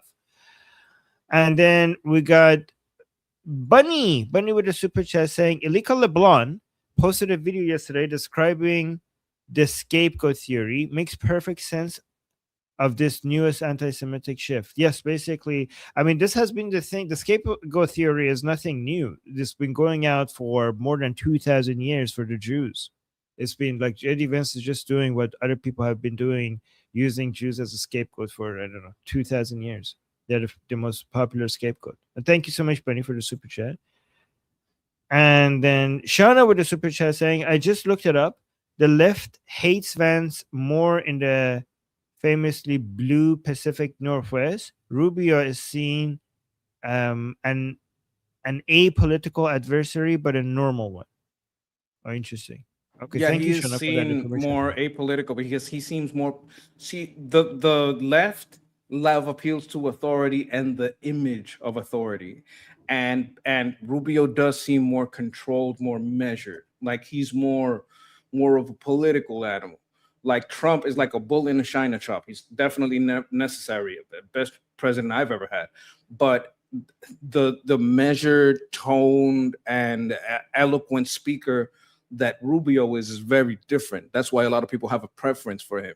I wouldn't say that Trump is a hindrance at all, but I think he was the president for his time, and that America would be better served by Marco Rubio. I do believe though that we do have some allies in the left. Like, I don't dismiss the entirety of the left. There are people in the left that are more traditionally liberal, meaning that they believe in liberty, they're anti-communism, they're pro-capitalism. We do have allies in the left, so I'm not going to dismiss everybody in the left. You remember how Tulsi Gabbard, RFK, and now Fetterman is talking about just leaving the Democrats because they've gone too insane? That's a feeling that goes strongly center left, and it won Trump the presidency, and more people are being pushed out of the left by the extreme left. Well, I mean, yes. I mean, I mean, that's the Democratic Party. I don't think the Democratic Party defines like the left, But yeah, but just like that's in the practical effect, yes. Right. Yes, that is the left the representation of the left in America for sure. Yes, and thank you, Shana, for the super chat. And then we have Casey with a super chat saying Nux's take on JD Vance, I believe, is correct. Oh, what is his take? Okay, so he doesn't like him. He doesn't like him at all. I saw a little bit of it yesterday, but I love Nux. He is my inspiration. Like, Armin is my mentor, but Nux is my inspiration to speak to you with this face and have anyone that doesn't just want to put their name and their face out there say, hey, you can be heard too, just like me. You can come in here, give your super chats, give your support, and talk in the chat, and you will be heard, and you are being heard. And Case is correct on Nux. Nux is a great guy. Support him very much, and thank him for his collaboration with Armin and Goldie. Yeah, I love that guy. Yes. Yeah, guys. I mean, I don't know why some people are still making excuses for JD Vance. Like, it's pretty obvious. Like everybody, most people on our side are getting this correctly. So if you see anybody making excuses for him, like, I don't know, either they don't get what's happening or they're lying to you. And thank you, Casey. Thank you for the super chat. I think a lot of people don't get it too. True. Do you want to read this one, Shana? From Shana? Shauna is telling us it's not your voters that matter. It's also how much the enemy hates you. The PNW hate Vance, the Pacific Northwest hate Vance the way some right hate AOC. Okay, AOC is annoying, and if some people find Vance annoying, I can understand it as someone that is really annoyed. There's like, oh, I can't stand the guy. I don't want to listen to him. Like, we have a little bit of that around here. Like, I chimped out. I couldn't take it. So I would understand that feeling about Vance in the right wing in the Pacific and the left wing in the Pacific Northwest. Yeah. So I think that's an advantage that Rubio might have, because Vance would get more people from the left to come motivated to come vote against them. From the left, even if they don't support Rubio, I don't think he angers them that much to bring that many people in big numbers to vote against them. Like, Vance would encourage a lot of more negative voting, for the other side. So that's a good point, Shona. We'll see how that turns out. Agent Anderson with the super chat saying also militant is what Hamas and Hezbollah call themselves. Right? Yes, I will remember. I will try to remember to add the word terrorist to the militants, because militant is not a positive. Like, it's just it's a descriptive. It's not normative. It's not supposed to. It's not a judgment. Okay, because you can. It's more technical. Yes, it's technical. Like, you're not passing judgment. You're describing. Militants could be good or bad, and terrorists are bad militants, but they are militants. But you're right. Yeah. Okay, let's go to another Rubio speech. This one is pretty good. I mean, I haven't listened to them, but I know Kaveh picks these for me, so thank you, Kaveh, if you're watching. It is time for the people of the civilized world to defend ourselves, to stand united against this encroaching darkness and fight for what is ours. It is easy to destroy great things. It is far more difficult to make them. The enemies of civilization are only capable of the former. They're only capable of destroying great things. All they know is destruction. But we have built great things together. We have done it time and again. We know what we must do, and now we must do it. It is. I want 8 hours of Rubio speaking about civilization and the enemies of civilization and the things that we need to do. Can we get like an 8-hour speech that I could just play in the background while I'm exercising or eating food? Like, what do I have to do to get 8 hours of this? You know what? I would love that too. I would really love that. That would be excellent. I would not be able to get enough of that. Like 100% on board for that. I wanted to share something that I think is important. I'm going to do so right now. Oh my God. Okay. Window. Here we go. Let me see if I can share this. Okay. This is an important map that we should look at, because what we're talking about here is Rubio and Rubio's influence, right? Right now, we have this Shield of the Americas. Shield of the Americas is a partnership between America and all our Southern American, Central American allies. And what's going on here is all these countries marked in red were left wing. This is communist red, right? And you see them over here on the, oh, 1 second. You see them over here. Let me see if I can bring this in a little closer.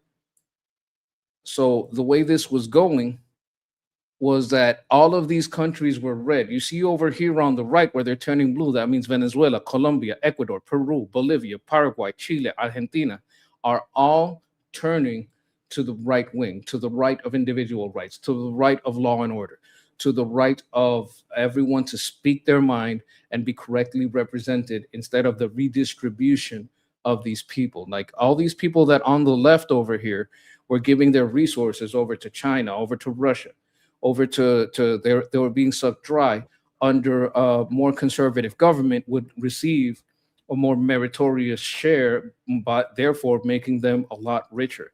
Venezuela's over here in purple because they're about to have an election.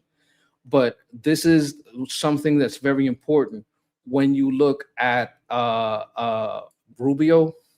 Rubio will have better communication here. Rubio will have more direct communication. Another thing that happens in these countries that people might not know because they're not Latinos is that when you have CNN Spanish and every TV station in these areas being a bunch of leftists, the ability for Rubio to conduct interviews with any and all of these nations in Spanish. Like if we could get Fox Español to do a whole lot of interviews in Spanish with Rubio, that would take all of these people and have their interpretation of what happened destroyed because they're hearing it directly from President Rubio's mouth. As a Latino, I have dealt with this bullshit all my life. All my media, even in Puerto Rico, the media interprets what presidents say because they know most Latinos have a difficulty with English. So what they do is they twist the president's word. It would be incredibly difficult to do that with Rubio. I think he will gain a lot of support with Latinos. I think Latinos are not a small part of the voting bloc. And I think this is why they are afraid. This is why they hate the SAVE Act. They want to disenfranchise people like me because I'm part Black. They want to disenfranchise people like me because I'm Latino. And Latinos and Black people that can vote are disillusioned with the Democrat Party. And they have been either staying home or voting Republican. That scares the shit out of the left. And that's why they hate the SAVE Act. They hate the ID to vote because they want to disenfranchise us. Like, even if you're a Democrat, maybe you would like a blue dog Democrat that is more favorable to you having some help for, daycare, like the real daycare, right? Not these fake daycare. Maybe you want some support if you lose your job, and that's your condition, right? But you get disenfranchised about your blue dog candidate, and the one that gets in is this Hamas flag waving DSA piece of shit. So we're all getting disenfranchised here. I'm close with that. Okay. Sorry, because I want to make sure that we stay on topic. Okay, but that's not like what Rubio more for of. president. Yes. That was my topic. Yes. That's what we could get more of with on Monkey's channel. So this is why you need to subscribe to Monkey's channel, because these are the stuff that he talks about. I do want to. I should have played this earlier. Sorry, I don't know why this was put down lower in the order of things. I will tell Kava to put this higher on the list next time. So this is what Monkey was talking about. Trump basically talking about China, mostly China attempting to manufacture fake ballots. So let's listen to this, what President Trump was saying. Doing the quote is now under review, but it gets even worse. Raw intelligence obtained by the FBI in 2020, yet buried by rogue bureaucrats, stated that China's activities even included an attempt to manufacture illegal ballots for Joe Biden. Documents show that during this period, dozens of significant CIA and NSA reports about China's election targeting were kept out of the presidential briefing. These were briefings I would get almost every day. Everything was kept out that was of importance. One email among intelligence analysts admitted that they had, quote, deliberately massaged the presidential daily briefing to withhold information regarding Chinese activities related to the election. Another official inside the FBI wrote that she was running, quote, a shadow government, unquote, to keep intelligence about China's election meddling from becoming known and to keep it away from the honorable press. Other officials who witnessed such efforts perceived the motivations to be blatantly political. Recently, we found significant numbers of burn bags in formation, and this is a group of bags that were used to destroy information given by President Barack Hussein Obama to be burned. It was supposed to be burned. These bags were supposed to be at a different level by different people, incinerated and checked, but it never happened. Maybe we got lucky. We believe this was not done on purpose, but rather through gross incompetence of the people that were supposed to burn the bags. And here's something, a prediction. Monkey, do you want to quickly speak on that before? Yeah, I just agree. I think I went into it a little bit when I talked about Rubio, about the fraud, Yes. about how we're being disenfranchised. And, this goes into it. And you also mentioned how this is not being covered by the media, right? Which President Trump is also. They cut him off. Interesting. So he talks about that over here. In a rare move, NBC and ABC Fake News have both said that they would not cover this speech. They knew what it was about because of the fact that they don't like the topic, because they know how corrupt our system is and they don't want to reveal it. They and others in the media are part of a plot. They want to continue this fraud for whatever reason. They want to keep it going. They want to protect the radical left. They can't have a great country, and that's true. You can't have a great country without free and fair elections. Fraud like this should mean a revocation of their licenses.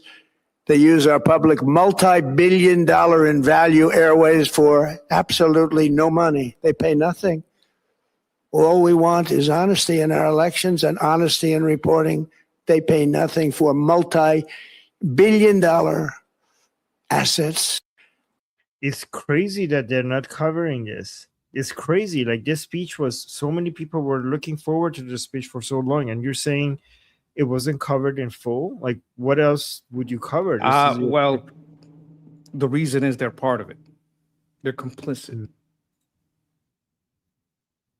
I mean, it doesn't look good given that he's talking about a cover-up by the media, and then if you don't cover this cover-up, that's very damning. A lot of people are like, oh, okay, we see why you're not covering it. Yeah, but a propagandist doesn't care about their reputation. They care about tricking as many people as they can, and that's what the media cares about.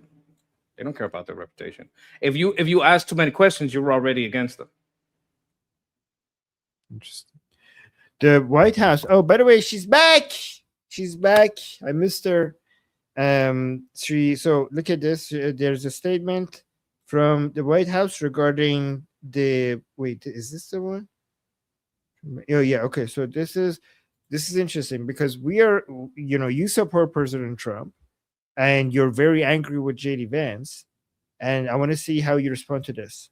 Are contradictory of each other. I can tell you the president. So the question is regarding, they asked whether or not because a lot of people are noticing that they think that what the brave President Trump is talking about, the Islamic Republic, and JD Vance seems to be contradicting each other, and she's saying they're are not contradictory of each other. I can tell you the president, vice president are on the exact same page about where we are right now in this conflict, and the fact that you do see elements of what's remaining in the Iranian regime that are more willing to make a deal, and then other elements who are not so maybe willing to make a deal, shows that Operation Epic Fury was incredibly effective because we are contradictory.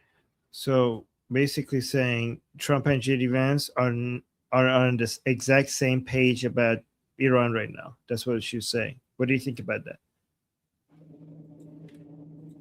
I miss her too. I think she's fantastic. I think she's a wonderful person. I think she's an eloquent person. I'm gonna be absolutely real with you. I was answering a message and I didn't catch it. I mean, you do me a huge service if you ran it back for me. I feel like an idiot. I feel like a fool. I've been caught monkeying around. No, so I apologize. It happens to me all the time.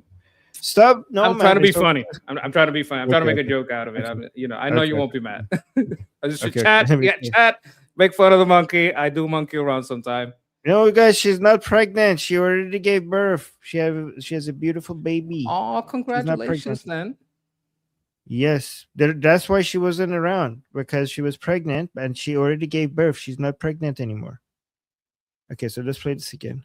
Are contradictory of each other. I can tell you the president, vice president are on the exact same page about where we are right now in this conflict, and the fact that So that's the important part. They asked them. The rest is basically saying Operation Epic Fury is successful, but the main part is that the reporters were asking whether JD Vance and President Trump are. They seem to be speaking as if they don't agree.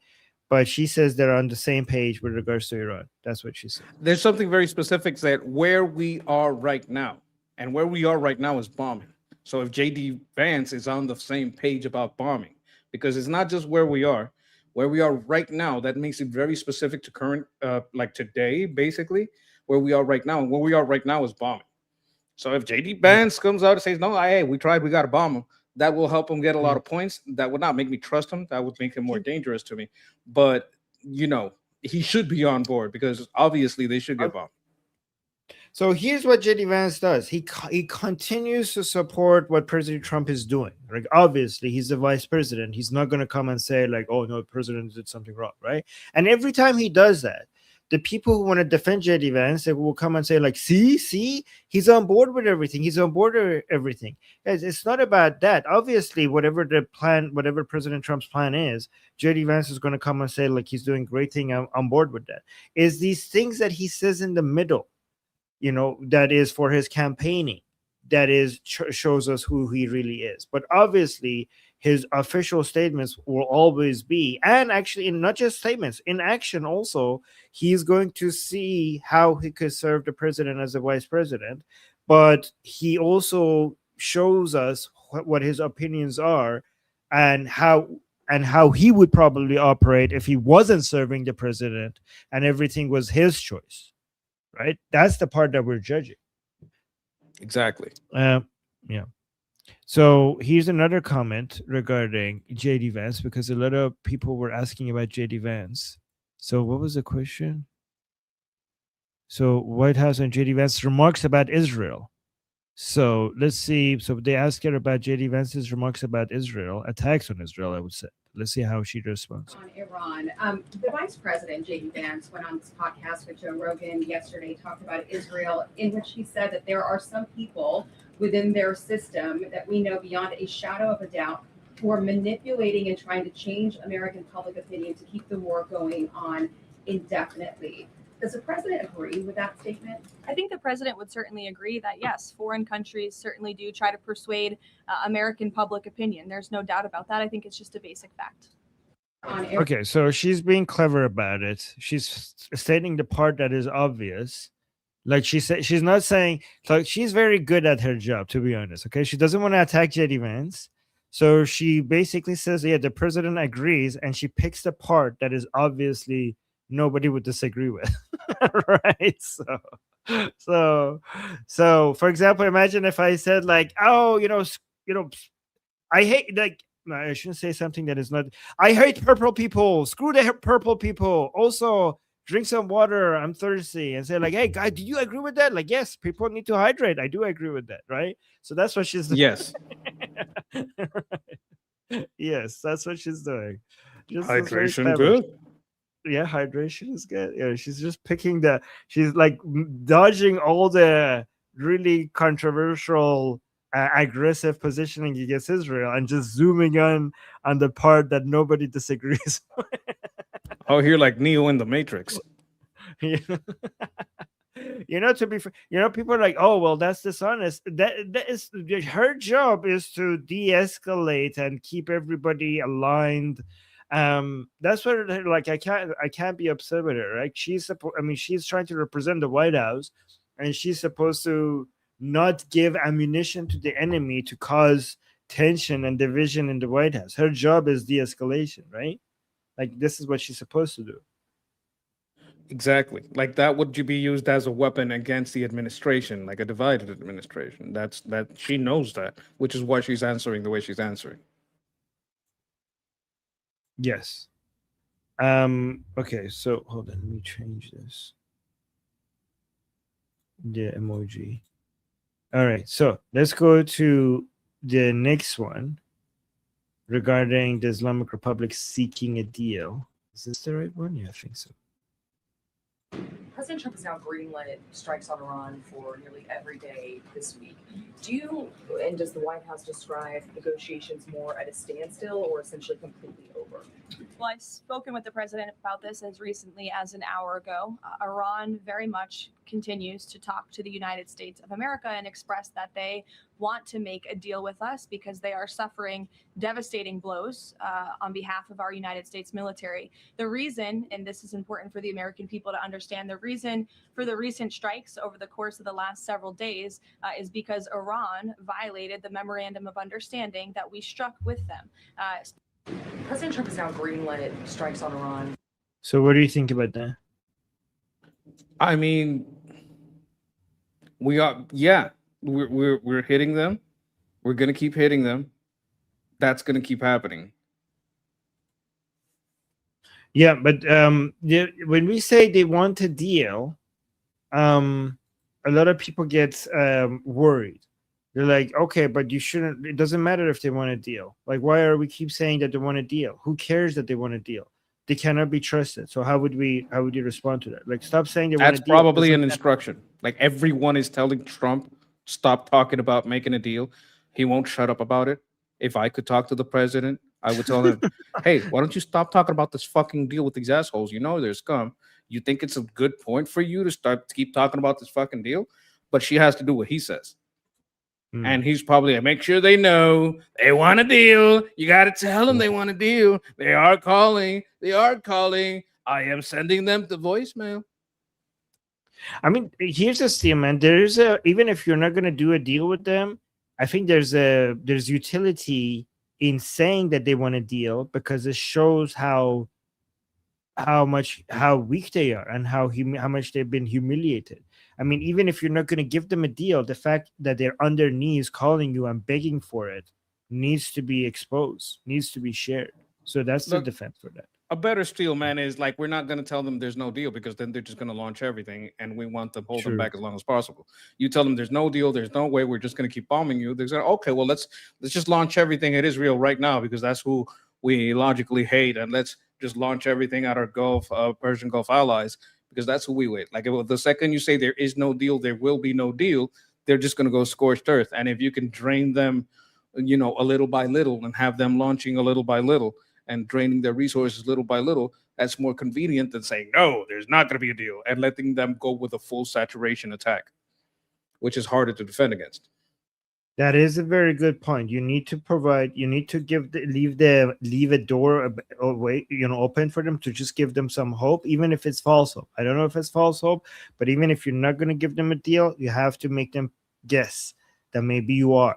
But it's interesting that if the Islamic Republic falls for that, this is the third time the United States has done this to them, and it's really embarrassing if they fall for it a third time. They fell for it, like, hey, let's do a deal. Right before Operation Midnight Hammer and the 12-day war, they were in the middle of the negotiations, and the United States, bam, hit them in the middle of the negotiations. Then they're like, hey, let's do a deal. Right in the middle of negotiations, the United States managed to trick the Islamic Republic, thinking a deal is right around the corner, to the point where Ali Khamenei came out of his bunker. And then, bam, they hit him right in the middle of negotiations with the United States, with the Americans. If this happens a third time, honestly, like, they should just be like, you know what, we deserve this. Just bomb us. Do you know They why it should. might happen a third time? Why? Psychologically, the second they go scorched earth, they're going to deplete everything they have.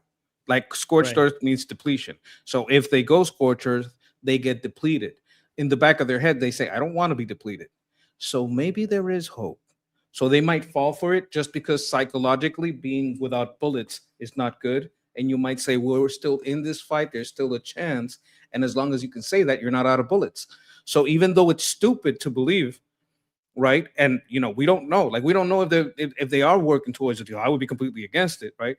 But having that hope allows you to keep something in reserve. Without that hope, you have to go all out. And once you go all out, you got nothing left.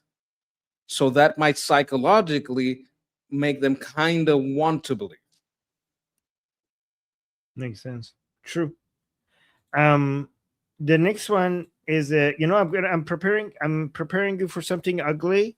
So I'm gonna show you some beautiful things to just get prepared for the ugly. Okay, guys, just these are, just be ready. Okay, we're gonna go from beautiful to ugly. Sorry for the ugly that is about to come. So this is a treat here. 20-second treat. Is able to put on the greatest show in So she's talking about the kindness of America. is able to put on the greatest show in sports in the world. And we are a kind people, we are hardworking people, and we have the best country on the planet. And I know I've loved seeing the videos from foreigners from around the world who have traveled to the United States, and I've been quite surprised about how lovely and enjoyable the United States is. I don't think we get enough credit. Is able to 100% true. You don't get enough credit. The world thought that the Americans were a bunch of aggressive, rude, loud people. And this FIFA, these soccer games, the World Cup, has completely changed the view of the worldwide views on Americans. Everywhere, people are talking about how kind the Americans are, and how hospitable they are, and how big their hearts are. And it's going viral on social media. Everywhere, everybody is talking about it. They're so surprised. Like, everything was completely different from what the media made them believe. So that is such a beautiful. I know many Americans don't care about soccer, don't care about the World Cup, but like, they have to know this World Cup changed the image of Americans globally. Did you ever travel to the US in car? Like just in a car, like have a long road trip through? The longest in the US in a travel, it was in a car, was 3 hours, and it was all in That's LA. oh my God, that's so little. Okay, so the thing about this is I'm gonna point out why it had such an effect. When you're in a car and you're going state to state because you're in a team and you have like different drivers driving 24 hours, you get to stop in many small towns. Now, it's not the same to say, oh, I was in LA and it was beautiful, than to stop in 20, 30 small towns and see 20 to 30 small towns be beautiful, treat you nice, have good food, right? So that's the difference. The touring through, because some of they were in different stadiums, and the fact is, because of American football, especially college football, the stadiums here are very capable of holding a World Cup game in any state. Like, state football is crazy popular and is very well funded. So because they could have games all over America, and they got to see a lot of the small towns, like, wait a minute, this can't be just propaganda if 30 towns are this nice and this pretty in small town America. So that had an effect. on many teams that got to go all over the place. That's beautiful. I love that. I love that.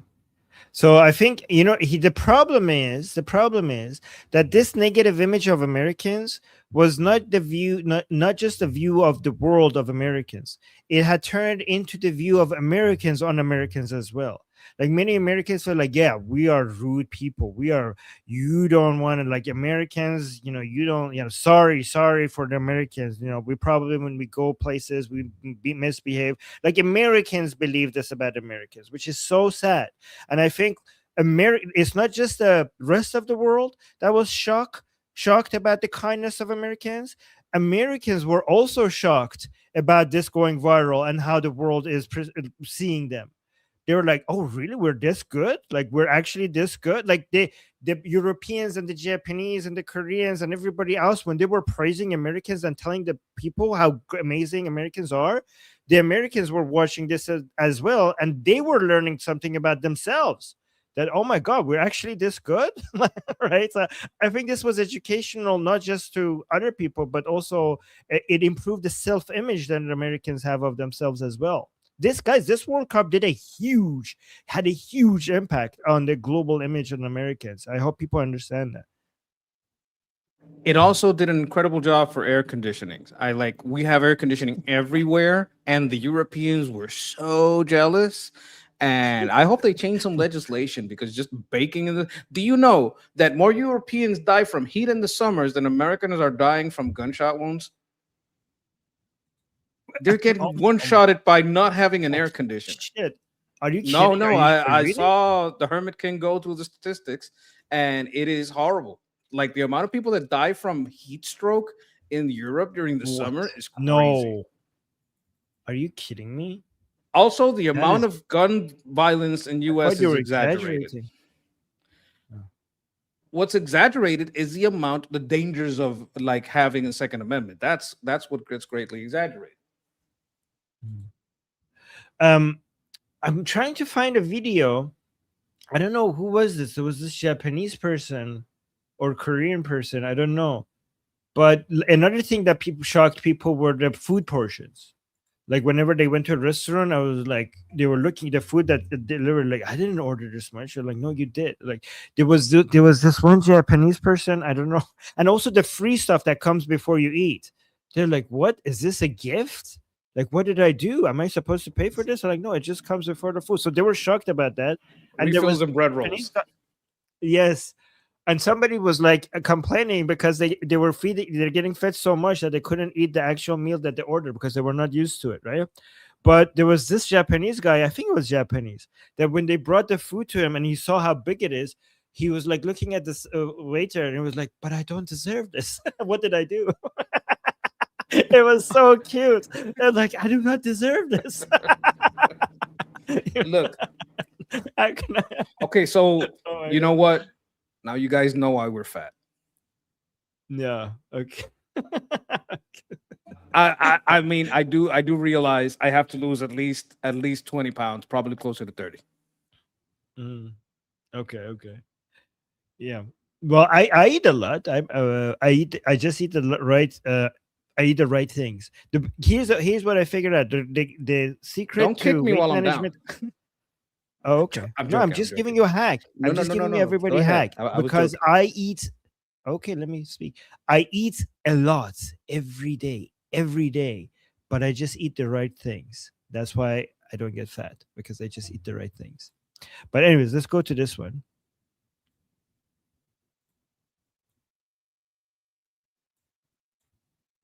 Garrett. Caroline, welcome back. Good to see you. Likewise. To the degree that this speech tonight is about elections past, not elections upcoming.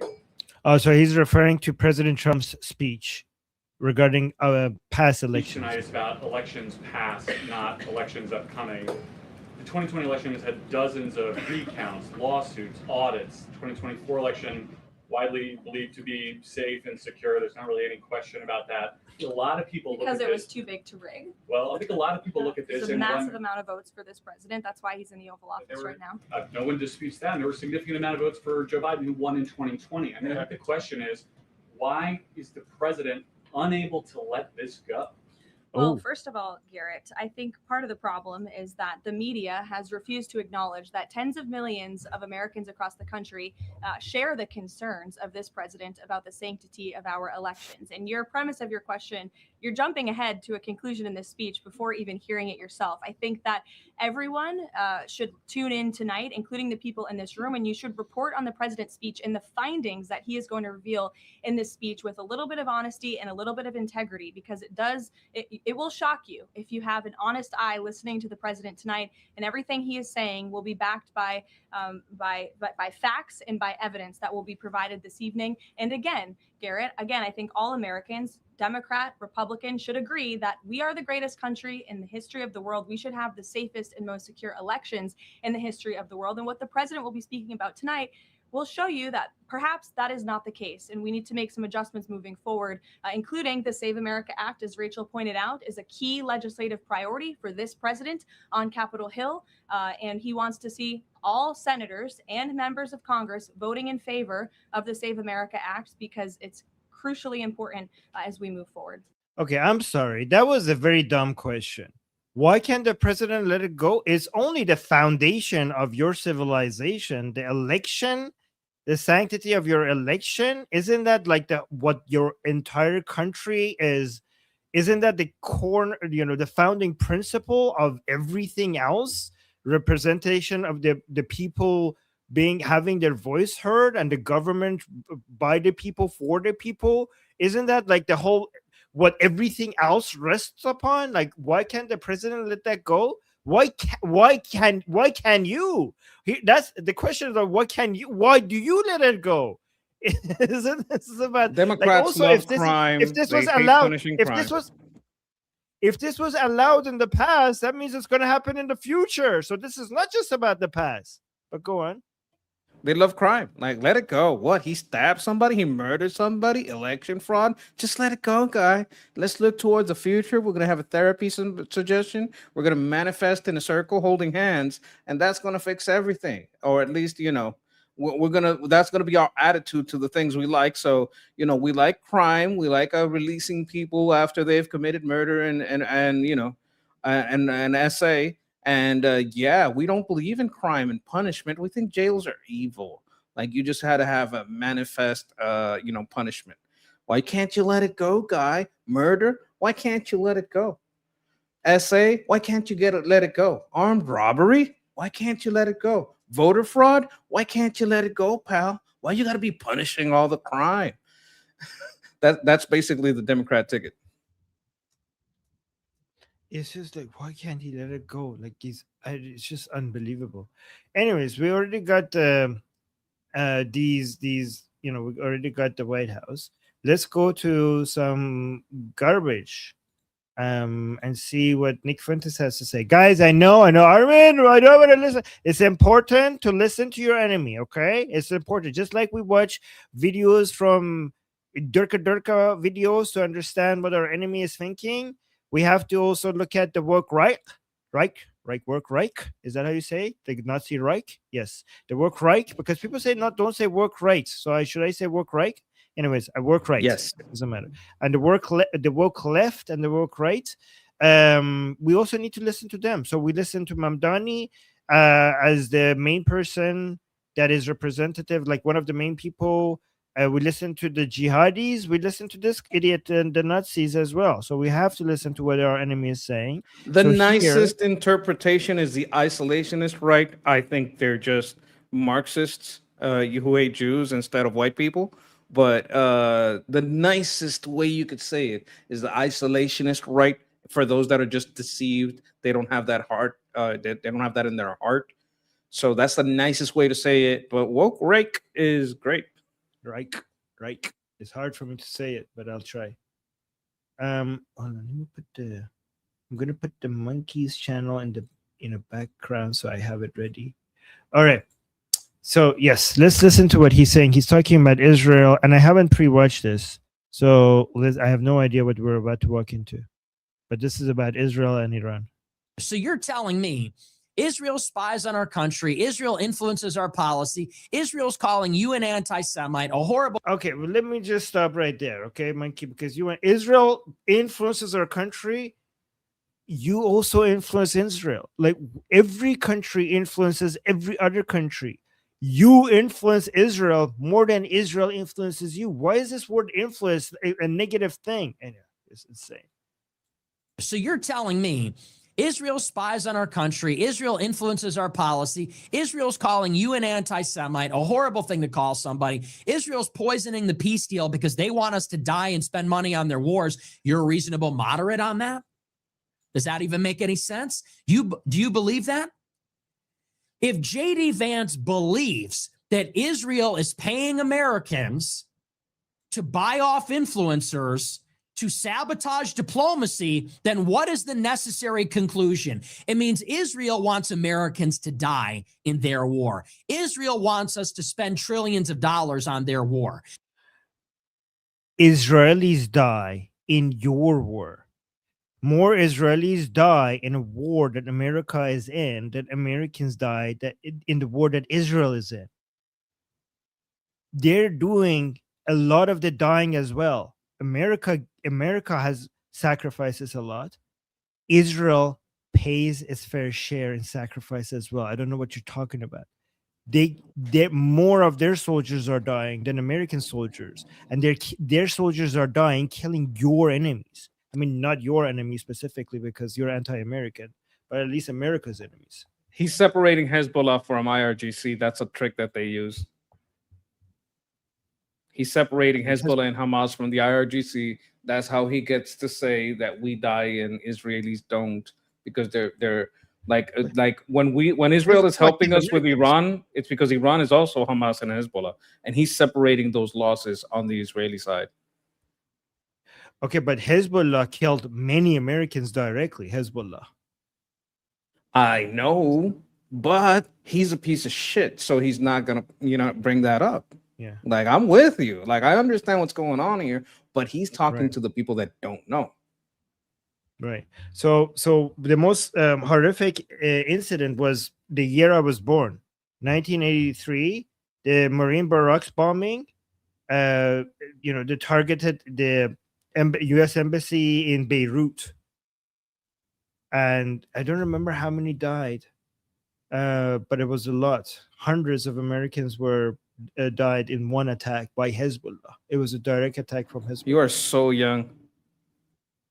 Yes, I'm very young, but I don't know if guys, Americans in the chat, did you guys know that Hezbollah, the people that Israel is killing, killed hundreds of Americans in one attack in 1983? Did you guys knew that?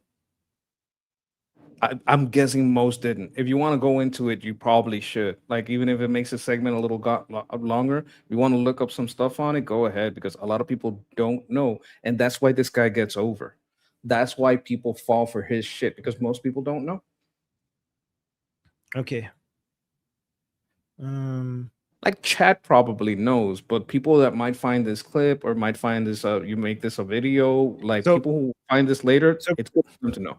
So before 9/11, the deadliest terrorist attack against the United States in history was by Hezbollah before 9/11. So, and that was a direct attack. So even if Hezbollah was not a proxy of the Islamic Republic, which it is, in fact, it's not even a proxy, it is the Islamic Republic. So in 1983, October 23, 1983, Hezbollah suicide bomber drove a truck packed with explosives into the U.S. Marine Corps barracks in Beirut, Lebanon. So not the embassy, Marine Corps barracks. The casualties, let me see. Okay, here's the blast killed 241 American servicemen, 220 Marines, 18 Navy soldiers, and 3 Army soldiers. This remains the deadliest single-day death toll for U.S. Marine Corps since the battle of, I don't know how to pronounce this, since the battle in World War II. And then, this is what I was getting mixed with. So that was in 1983, but we also had another attack in 1983 on the embassy in Beirut. Hezbollah targeted the American diplomatic presence in Lebanon multiple times. This was in April 1983. Embassy bombing, a suicide car bombing at the U.S. Embassy in Beirut killed 63 people, including 17 Americans. Among them were top CIA officials and military personnel. And next year, in September 1984, embassy annex bombing, another suicide vehicle attack struck the U.S. Embassy annex, killing 24 people, including 2 U.S. military. So the major one was the 1983 Barracks bombing, which killed 241. I think this isn't said enough. I think it needs to be said more. Oh, yeah. And I don't know, Nick Fuentes, that's what Nick Fuentes hides from you. Like, oh, dude, this is their war. This is your war. In fact, I know these people are anti-Jewish and anti-Israeli, but the main reason why they kill Israelis is because their goal is to destroy America, and Israelis, they consider Israel to be an extension of America, and in their path. They consider Israel to be an obstacle in their way to eventually get to the United States. And for America, this because every time you hear Hezbollah, you think like, oh, Middle East, the Islamic Republic, enemy of Israel. More Americans need to know this, that Hezbollah has killed many Americans. I mean, their root is in that pan-Arabic stuff, and they've always been against the petrodollar. It's changed now because we don't even use that anymore. But it's been their root always. They have always been against the U.S. Israel has always been a friend to us over there, and that's kind of the root of it. It has always been about their support that they get from Russia, from the support that Russia gave to Mossadegh, from the influence of China giving them all their spy equipment so they can spy on Iranians. Like, this has always been like a bad triangle. China, Russia, and Iran has always been a bad triangle against individual liberties in the Middle East and all over the earth. So I wouldn't. So just a small correction. I would say they're pan-Islamist more than pan-Arabist. Pan-Arabist was the PLO and Arafat, and Jamal Abdel Nasser being their main leader of the pan-Arabist movement. The Hezbollah is a Shia pan-Islamist, not a pan-Arabist movement. But that's the root, right? They've always been against America. Their excuses changed, and their rhetoric against locals changed. They kind of program locals now to make it more about religion. Before, they used to make it more about race or something. Like, the excuses changed, but the aim has always been the same. Like, these people are always aimed, although the anti-American forces, Israeli forces, they do shift, and they have like their little heads, interchange. But this anti-American sentiment has always been about people against our individual freedoms and our individual rights, and people who are against that aligning. That's how I would I'm using a larger frame. Yeah, so the pan-Arabists and the pan-Islamists share the same enemy, which is the West. That's how I would describe it. Yes. And they also use the same excuse. Like, Palestine didn't that start? That's what I was getting at, that this whole thing started with them. So the pan-Arabists are kind of like socialist, leftist Nazis, right? They're very much like the Hitler, a socialist, basically racist socialists, which is exactly like Hitler, right?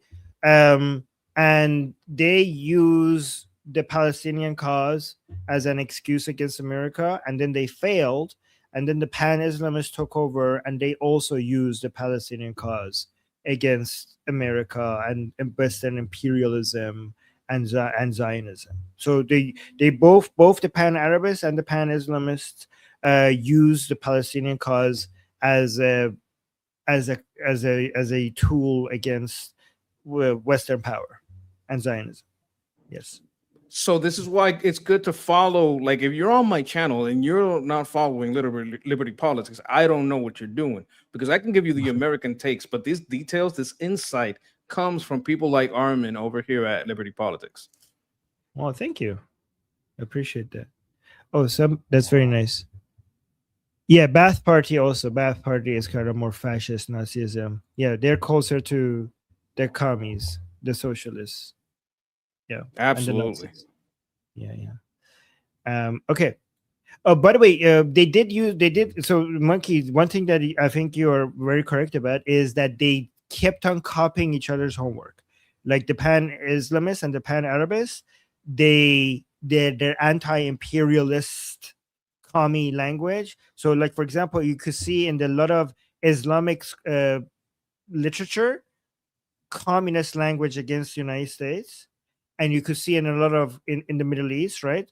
And in a lot of in a lot of communist literature, you see a lot of Islamic like vocabulary against the West and against the United States. So they copy each other's homework and they borrow ideas from each other.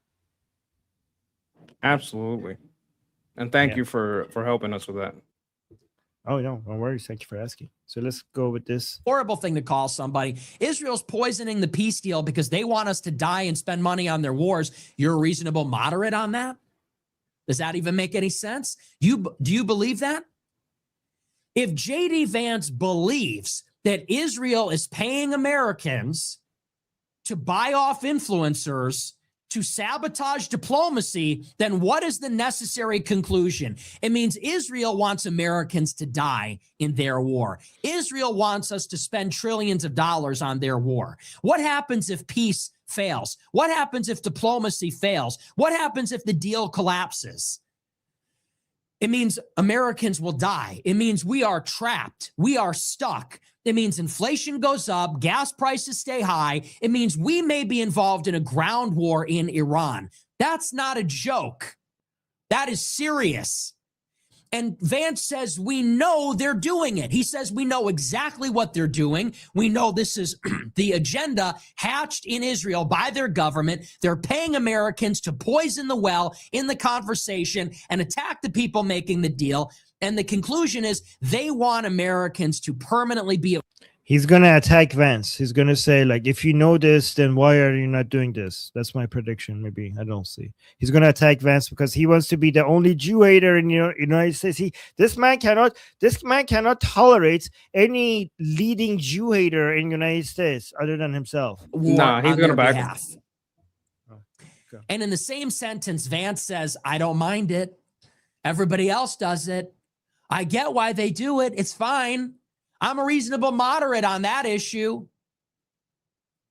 It's this equivocation, trying to make everybody happy, trying to make us happy without pissing off the Israelis, trying to make the Israelis happy without pissing off us. No, that's not the Trump way. That's not the Trump playbook. That's not decisive. That's not bold. And it doesn't work. And it doesn't make any sense. Wow, you were right. If you really believe the thing. Yeah, I know this guy. I watch him a lot. So he's like, he hates competition. He like, stop hating on Jews. As you know, that's my job. Like, I'm the leader. He doesn't like he's basically working for Democrats. Yes. Things you were saying, you wouldn't be a reasonable moderate. You would be saying, this is enough. We give this country billions. Okay, so he thinks this is what Vance should do. Is like, if this is the case, if what he's saying, if what Vance is saying is true, then you guys are pathetic in your response. That's what he's trying to say. And it doesn't work, and it doesn't make any sense. If you really believe the things you were saying, you wouldn't be a reasonable moderate. You would be saying, this is enough. We give this country billions of dollars. We've done more than enough for this country. They don't listen. And then they're trying to influence our policy. They better get in line. They better get in line. They better join and be a part of the solution and the peace process, or they should fight for themselves then.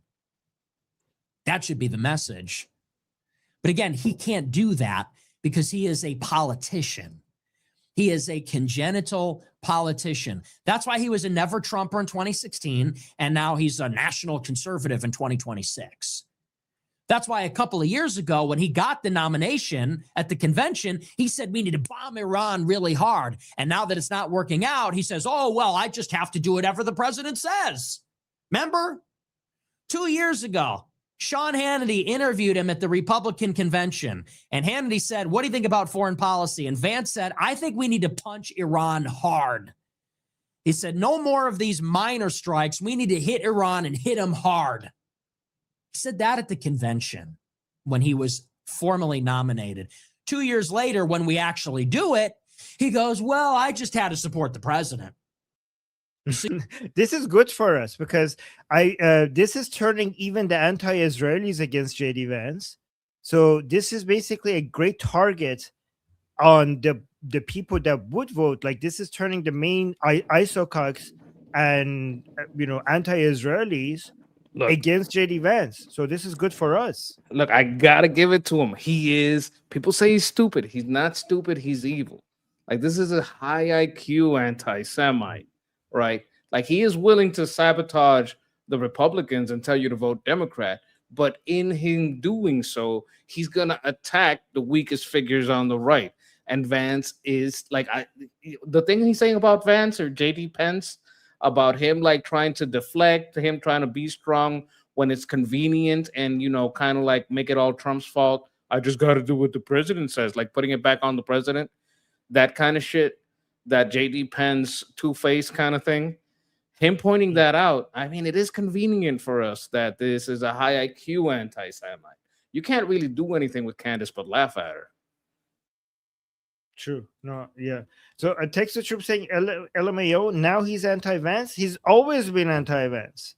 Even when he says something nice about him, he kind of says like, yeah, he's this thing and this thing. Like he attacks him, and then he said, but here he said something good. But then he's always been against Vance. This man, like, he cannot handle other people basically taking attention away from him. And he doesn't want isolationists and anti-Israelis to support anyone else. He wants to say, like, I'm the only one, like I'm the only guy here. Like other people, he calls them low IQ anti-Semitism or fake opposition.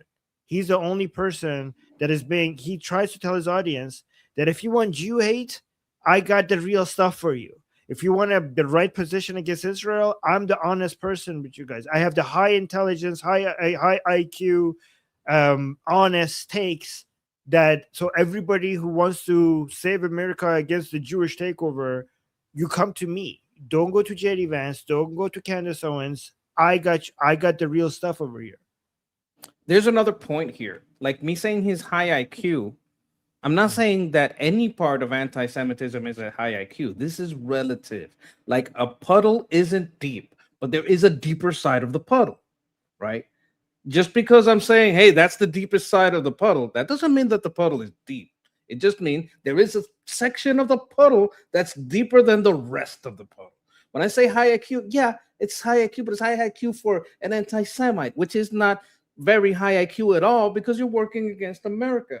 Because we can't be these isolationists because that makes us weak. We live in a global system. We have global trade. We depend on global trade, and we're not going to give it up. Give it up makes us weaker with time. So it's still all low IQ. But the deepest part of the puddle, even though the puddle is shallow, it's still deeper than the edge. Like he's still deeper than Candace. Like you gotta see, like you gotta be relative about this. True. No, that's a good point.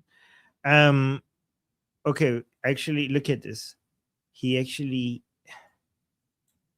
hates Vance. Apparently, I haven't watched the next video, but based on these banner texts that you see at the bottom, your super chats go to me paying this guy that find these videos for me, and he also prepares the banner text that goes at the bottom. So I don't know what we're about to watch, but I judge it based on what the banner text is. So let me see. Okay, so let's see what he says here. So I'm sure many of you guys have seen it and you've heard about it. JD Vance was on Joe Rogan for a 3-hour interview. Honestly, I just can't stand this person. Ooh. So let me just say at the outset, I'm not objective at all because I just can't stand this guy.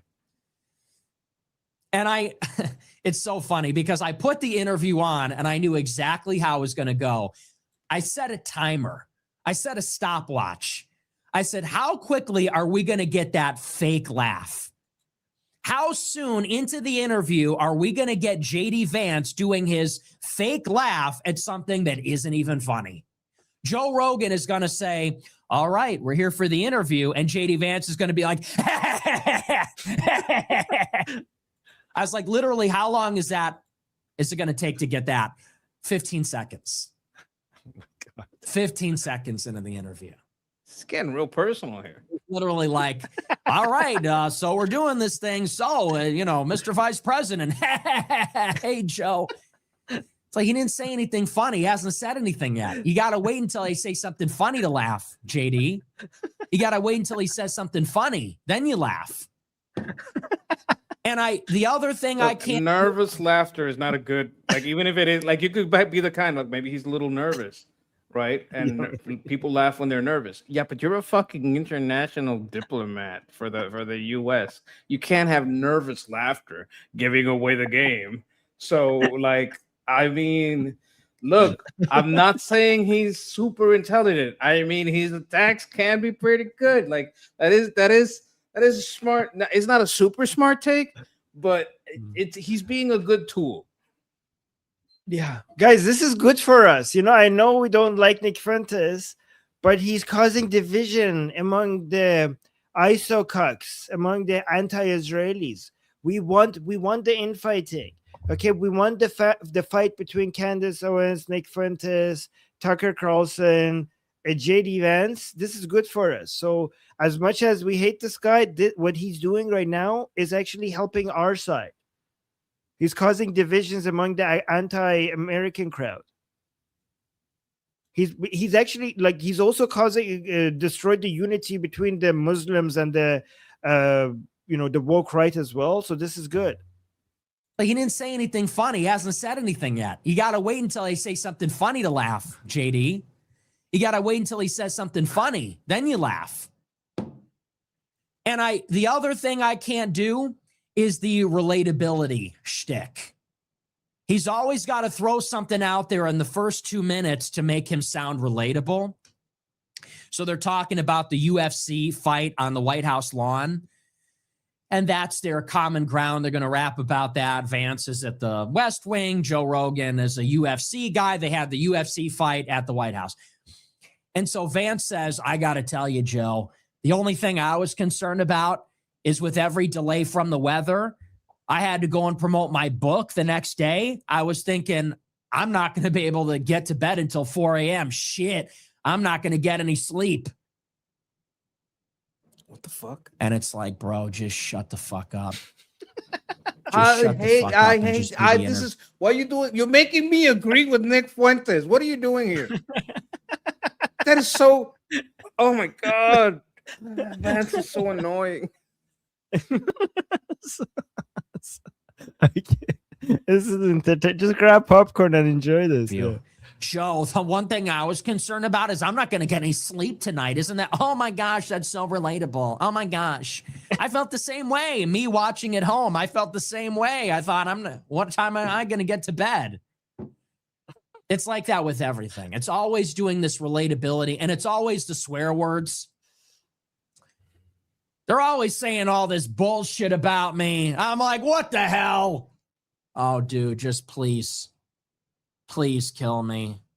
You all know where I live. Please just end it all immediately. So okay, we do not condone any ill happening about Nick Fuentes. He is slapping JD Vance pretty handily right now. Just let him do it. Just let him smack JD Vance rhetorically. It would be really bad for his business if the ISO-cock anti-Israelis win, elections, because when you feel like you're being represented and your voice is being heard, then you're not feeling angry enough to go to content like this. You're like, oh, guys, we did it. Mission accomplished. So the demand for content that Nick Fuentes would make is higher when people are frustrated with the system and they feel like they're being betrayed and they feel like the Jews are taking over. If you bring somebody like JD Vance, they're like, oh, wow, we stopped the Jews. Okay, let's go home and do other things now because we've been successful. Good. So it would be in his benefit if the side that he pretends to be on keeps losing. Like if the system is still against you, if they're, you need the rage, you need the anger, You don't need. You There's shouldn't another be side winning. to this. I think if I remember he was on the side of Trump when Trump Oh yeah. was looking like he was going to win, right? So let's say you want to be ahead of everybody and you know Vance is going to lose and Rubio is going to win. You want to start by being anti-Vance. And if at the last second you go for Rubio, then you get this huge upswell. And then you flip again and you start going anti-Semite Oh, again. this guy You might- hates Rubio. Oh no. He hates Oh him? no. Oh my God, Rubio is the main enemy. The main enemy. You think he wouldn't flip on that? Oh no. The one thing he would not flip on is on people who are pro-Israel. Like if there's one thing consistent with him is, But Trump has always been anti-Israeli. pro-Israel. And he was on Trump's side. Eh, Maybe he waffles on that when it's really close to the top. but Rubio is like peak anti-isolationism, pro. So at least Trump at some point seemed to be like a little bit, anti neocon, anti-military operation. So he was the greatest voice Yeah. that some. Yeah. He But was Marco he Rubio- was like leaning anti-involvement. And- I'll grant you Yes. that. You got to remember, I never liked this guy. I never thought I would be here. Like, yeah, he's right about Vance. Like I don't know. Like I'm thinking, well, maybe he's trying to get ahead of the curve because he likes being ahead of the curve, and the curve is looking like Marco Rubio is going to be on top. But if he's not going for Rubio or Vance, what is he going to do? Become a Democrat? People are saying that that's where he's going. Nick Fuentes is just on Nick Fuentes' side. Okay, he's on nobody's side. He's He's just like on Piers his own Morgan. Yes. He's on his own side. He thinks he's the solution. Everything he does is a solution. No, he doesn't. You make think he money. might run? I think he's smart enough Locally. to know that he thinks, I don't know if he's being honest, but he thinks the things that he has said makes him unelectable. That's what he says. Well, maybe he wants to control people that do get elected because he has we Yes. can't show our power. No, he does. He thinks that he has created a Groiper army that has infiltrated everything, and they control things from behind the scenes. Like they're everywhere. The Groipers. The I Groiper have army. like you're not just an expert on Iran and Middle Eastern policy. You're an expert on Nick over here, which is I don't know how this guy moves.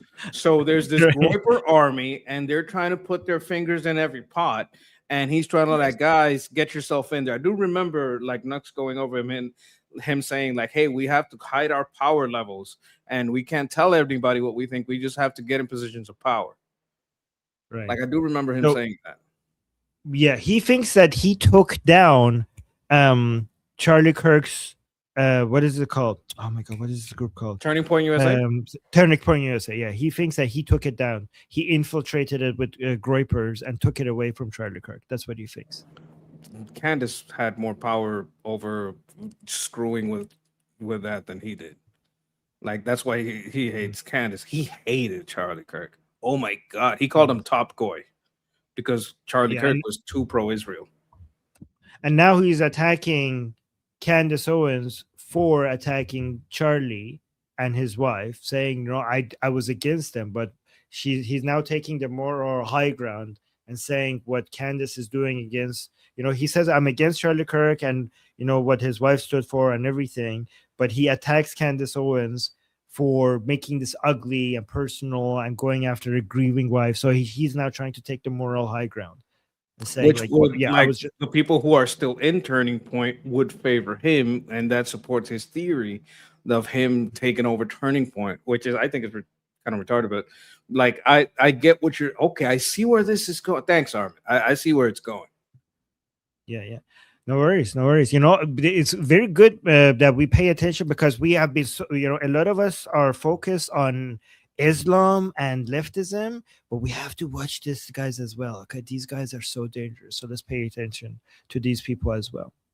And we gotta, and thank you, by the way, Monkey, for saying that. I really appreciate it when you say that. Shauna gave us a super chat. You want to read this one, Monkey? Sure. Shauna says Mormons, Republicans, independent Jews, and evangelicals are united in their pro-Rubio stance. Rubio is also more popular amongst amongst secular conservatives. Yes. Yeah. Rubio is also very popular. I think there's an underestimation of the Latino population and their influence because we love mixing. So you'll have a Latino in every family. Like we get around. I mean, we really do. It's like rabbits. We do have we do get out there, and I think most of us would also be more conservative than people expect. Not like these La Raza people in LA, but if you go through your average Latinos, we are way more conservative and way more Christians than people expect. So he would have also, I'm agreeing with this, but I would also say that Latino Christians would be very much pro Rubio. Yes. By the way, Texas, you're here. Are you going to come to our group call? I missed hearing your insights. You always have great insights. So if you let us know, I mean, today is going to be open call, so it's going to be hard to get anyone's opinions in. But guys, because today is going to be our group call, let me put the link into our discussion group. Today, our group call is going to be open to everybody. So the negative of that is that it's going to be busy. So it's going to be hard to get in the line to say anything. But the positive is that it's free. So when it's open, so the whole point of the premium VIP group calls is that there's less people. So there's more, you get to say more. But the point of the open ones is that everybody could come. So again, come join a group call. The link is in the chat. The link is in the QR code. Monkey, will you be there today? I believe so. Yes, I got to grab a quick bite to eat, but I may have to cook it. But I'll do my best to be there on time with bells on, monkey bells. Okay. Hopefully we get Texas as well. Texas, are you coming today? Because you always have some really good, interesting points whenever you're speaking there. So guys, the link is also in the QR code in the top left. It's in the description. It's also in the bio section of Liberty Politics YouTube channel, which you should subscribe to. If you're watching, right, wherever you are, come to Liberty Politics and subscribe and hit the bell notification so that every time we go live, you see it. Also, another reason is that if you don't want to join our group discussion group for some reason, you could just watch our discussion live on YouTube, which is happening in about an hour and a half from now. So yes, it would be this one. So go to our live section and you could see that the link is over there, so you could watch our discussion. Also, subscribe to the monkey. Let me put the monkey. How many subscribers do you have? 685. So guys, we're trying to get the monkey to 1,000. I'll put the link in the chat. That does achieve the stream goal. So I want to thank everybody for helping me achieve the stream goal, which was 10 more. Humble goal. Maybe we could get to 90. Like maybe we could get 5 more. Who knows? Like I would love to get to 690 today, if that's at all possible. If you enjoy my commentary, if you want to come by, I am usually at 9 p.m. Eastern. I'm going to try to be steady there for you so that you have a home in that time zone, in that place. For any of you guys, I know a lot of you guys have you guys have different time zones. I want to have a steady place for you here. Like my vision, and Armin probably shares in this, is to have different people at different times, so you can always be on the Liberty Politics Network, right? Getting good information from different perspectives. But when you're looking at objects or subjects, the more perspectives, the better the view, right? True. Yeah, exactly. And especially if there's disagreement, that would make it even better, because then you get different perspectives. Yes, also, I do agree with you, Stuart, saying we should be worried about China, the CCP, for sure. Yeah, 100%. That's the main threat. And Amir saying, don't forget to like and subscribe. Yes, guys, don't forget to subscribe to Liberty Politics as well, and Monkey. And leave comments. YouTube loves comments, and we do too. Yes, and recommend our channels to your friends and your enemies, especially your enemies, because we want disagreement. All right, guys, Monkey and I are going to go eat something so we could get ready for our group call in the discussion group in about an hour and a half. And you guys could come and join and give us your opinions as well. And until then, I'm Israel Chai, Slava Ukrainie, Cuba Libre, Long Live America, Javicha, پاینده ایران. See you guys soon. Peace. Peace.